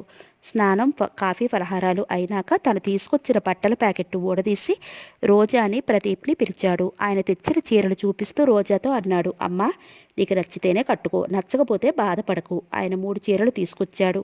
పండగ నాడు ప్రత్యేకంగా రోజా చీర కట్టుకోదు కాబట్టి పండగ రేపనగా పండగ నాడు పండగ వెళ్ళిన మర్నాడు కట్టుకోవడానికి 3 చీరలు తీసుకువస్తాడు. అప్పుడు రోజా తండ్రితో ఎక్కువగా వాదించదు. మామూలుగా కట్టుకున్నట్టే కట్టుకుంటుంది. రోజా స్వభావం తెలిసిన ఫ్రెండ్స్ పండక్కి ఈ చీర కొనుక్కున్నావా అని ఎవరూ అడగరు. ఒకటి గులాబీ రంగు జార్జెట్ చీర, దాని మీద జరీతో ఎంబ్రాయిడరీ చేసింది. ఒకటి కంచిపట్టు చీర, మూడోది ప్రదీప్ తెచ్చిన చీర లాంటిదే, కలర్ తేడా. లేత ఆకుపచ్చ చీర చుట్టూ ముదురు ఆకుపచ్చ ఆకులు పూలు. అబ్బాయి, ఈ చీర చాలా బాగుంది డాడీ, మీ సెలక్షన్ ఇంత బాగుంటుందని నేను అనుకోలేదు. సంబరంగా అంటూ చీర మడత విప్పి భుజం మీద వేసుకుంది. ఎంత రోజా స్వభావం తెలిసిన వాడైనా ప్రదీప్ ఆ క్షణంలో తను తీసుకొచ్చిన చీర ఆ ఇంట్లో ఏ పని మనిషికో వెంటనే ఇచ్చేయాలనిపించింది. అంత బాధ కోపం కలిగాయి. రోజా ప్రదీప్ కేసు తిరుగుతూ బాగుంది కదూ అంది. ఆ చీర రోజా వెళ్ళి కొనుక్కుంటే ఏమనేవాడో. అది మామగారు తీసుకొచ్చారు. రోజా నిర్లక్ష్య వైఖరికి ఆయన బాధపడుతున్నాడు అనుకుని ప్రదీప్ బాగుంది అన్నాడు. రోజా ఆ చీర తీసుకుని 4 అడుగులు వేసిందల్లా ఆగి వెనక్కి తిరుగుతూ తండ్రితో అంది, ఇదే డిజైన్ ఇదే రకం చీర నిన్న తీసుకొచ్చారు డాడీ, కలర్స్ అస్సలు బాగుండలేదు, చూపిస్తానుండండి. తండ్రి ఏదో చెప్పాలని నోరు తెరిచాడు. ఇదేం గ్రహించని రోజా లోపలికి వెళ్ళిపోయింది. రోజా తండ్రి తెచ్చిన చీర కట్టుకుని ప్రదీప్ తెచ్చిన చీర తీసుకొచ్చి తండ్రి చేతికిచ్చింది. ఇదిగో ఈ చీరే అంటూ. సాంబమూర్తి తల ఎత్తి ప్రదీప్ ముఖంలోకి చూడలేకపోయాడు. ఆయనకి చాలా సిగ్గనిపించింది. రోజాని తప్పమ్మా అని చెప్దామన్నా తిరిగి ఏదైనా దురుసుగా అంటే ప్రదీప్ ఎదురుగా బాగుండదని ఊరుకున్నాడు. ప్రదీప్ పళ్ళ బిగువును చూస్తూ ఉండిపోయాడు. అసలు వెంటనే అక్కడి నుంచి వెళ్ళిపోదామనుకున్నాడు. కానీ ఆయన బాధపడతాడు, మధ్య ఆయన మనసు ఎందుకు నొప్పించటం అని ఎలాగో నిగ్రహించుకుని అలాగే చలనం లేని వాళ్ళ కూర్చున్నాడు. సాంబమూర్తి చీర విప్పి చూస్తూ అన్నాడు, ఇదేమిటమ్మా ఇంత బాగుంటే చీర బాగుండలేదంటావు? కట్టుకుంటే ఎంత బాగుంటుందో చూడు. కొన్ని చీరలు మడత మీద అందం కనిపించవు, కట్టుకున్నాక వాటి అందం రెట్టింపు అవుతుంది. ఆ చీర తనకి ఎంతో నచ్చినట్లుగా సంతోషాన్ని పెదవుల్లో కళ్ళల్లో కనుబొమ్మల్లో వ్యక్తం చేశాడు. ఏమో డాడీ, ఆ రంగు పూలు ఆకుల అందాన్ని మింగేసింది. మీకెలా నచ్చిందో ఆశ్చర్యంగా ఉంది అంది. సాంబమూర్తి ఏదో అనబోతే ప్రదీప్ అన్నాడు, ఆ చీర నచ్చకపోతే వాపసు ఇచ్చేటట్టు మాట్లాడే తీసుకొచ్చాను, అలా ఉంచేయండి. కోపం ఏమాత్రం బయటికి కనపడనీయకుండా జాగ్రత్త పడుతూ అన్నాడు. బాగుండకపోవటం ఏమిటో, నిజంగా చాలా బాగుంది. అప్పుడు ప్రదీప్ కేసు తలెత్తుతూ అన్నాడు, రోజాకి ఈ రంగు నచ్చలేదు, ఈ చీర మార్చి వేరేది తీసుకోవచ్చు, అలా చెప్తే తీసుకొచ్చాను అని మామగారి చేతిలో నుంచి చీర తీసుకుని గదిలోకి వెళ్ళిపోయాడు. సాంబమూర్తి దీర్ఘంగా నిట్టూర్చాడు. చేత కాకపోయినా పౌరుషానికి తక్కువ లేదు అంటూ రోజా లోపలికి వెళ్ళిపోయింది. రోజా గట్టిగా అరవబోయి ఎలాగో గొంతు నొక్కున్నాడు సాంబమూర్తి. ప్రదీప్ ఆఫీస్కి వెళ్ళిపోయాడు. సాంబమూర్తి కూతురికి దగ్గరగా వచ్చాడు. రోజా ఫ్లవర్ వాజ్లో తాజా పూలు అందంగా అమరుస్తోంది. రోజా, తండ్రి పిలుపుతో పూలు అమరుస్తున్న రోజా వెనక్కి తిరిగింది. తండ్రి నిలబడి ఉన్నాడు. ఏదో పెద్ద సమస్యలో ఉన్నట్టుగా కనిపించాడు. ఏం డాడీ అంది. రోజా, నేనేం చెప్పినా నీకోసమే కదమ్మా. ఆ మాట ఒప్పుకుంటావా? కూతురు కళ్ళల్లోకి దీనంగా చూస్తూ అడిగాడు. అదేం మాట డాడీ, నేను ఎప్పుడైనా కాదన్నానా అంది. చాలా సంతోషమమ్మా, అలా కూర్చో, నీతో కొన్ని విషయాలు మాట్లాడాలి అన్నాడు తను సోఫాలో కూర్చుంటూ. ఏమిటి డాడీ అంది తండ్రి పక్కన కూర్చుంటూ. చూడమ్మా, ఆడదానికి వివాహం అయిందంటే కొన్ని బాధ్యతలు వహించవలసి ఉంటుంది. అందులో భర్తకి ఏది కావాలో ఏది ఇష్టమో తెలుసుకుని మసలడం ధర్మం తల్లి. రోజా ముఖంలో విసుగు తొంగి చూసింది. ఇదా డాడీ చెప్పబోయేది అనుకుంది. ప్రదీప్ తెచ్చిన చీర తనకు నచ్చలేదన్నందుకు తనని మందలించడానికి వచ్చాడు. రోజా, నేను చెప్పేది పూర్తిగా విను. తల్లి ఉంటే ఇలాంటివన్నీ తల్లి చెప్పేది. నీకు ఏ లోటు రాకుండా, తల్లి లేని లోటు ఎక్కడా కనపడకుండా పెంచాలనే తాపత్రయపడ్డానే కానీ అసలు ఆడపిల్లని ఏ తీరులో పంచాలో నాకెలా తెలుస్తుంది? అంటే మీరు గారాబంగా పెంచినందుకు నేను చెడిపోయానా? రోజా కళ్ళల్లో రోషం కనిపించింది. అది కాదు తల్లి, నలుగురు కోసం మనకి ఇష్టం లేకపోయినా కొన్ని పనులు చేయాలమ్మా. ఎవరితో కాకపోయినా కట్టుకున్న భర్త, జీవితంలో సగభాగం పంచుకున్న భర్త ఇష్టాలు అవసరాలు నీ ఇష్టాలుగా భావించి చేయాలి. అందులో నేను దాంపత్యంలో ఉండే ఆనందం వెల్లివిరుస్తుంది. అయితే నా కోసం అతనేం చేయక్కర్లేదా? రోషంగా అడిగింది. ఉద్యోగం మానలేదనేగా, అది నేను చేయిస్తాను. అతను ఎలాగో ఉద్యోగానికి రిజైన్ చేస్తాడు. నేనా పెద్దవాడిని అవుతున్నాను. ఈ బాధ్యతలన్నీ ప్రదీప్కి అప్పగించాలనుకుంటున్నాను. కానీ ఏ పనైనా మంచి మాటతో చేయించగలమే కానీ పట్టుదలతో పంతాలతో చేయించలేమమ్మా. నేనేం పంతం పట్టాడు డాడీ? పంతం పట్టాను డాడీ. అల్లుడు వచ్చాక నేను పెంకిదానిలా కనపడుతున్నానా?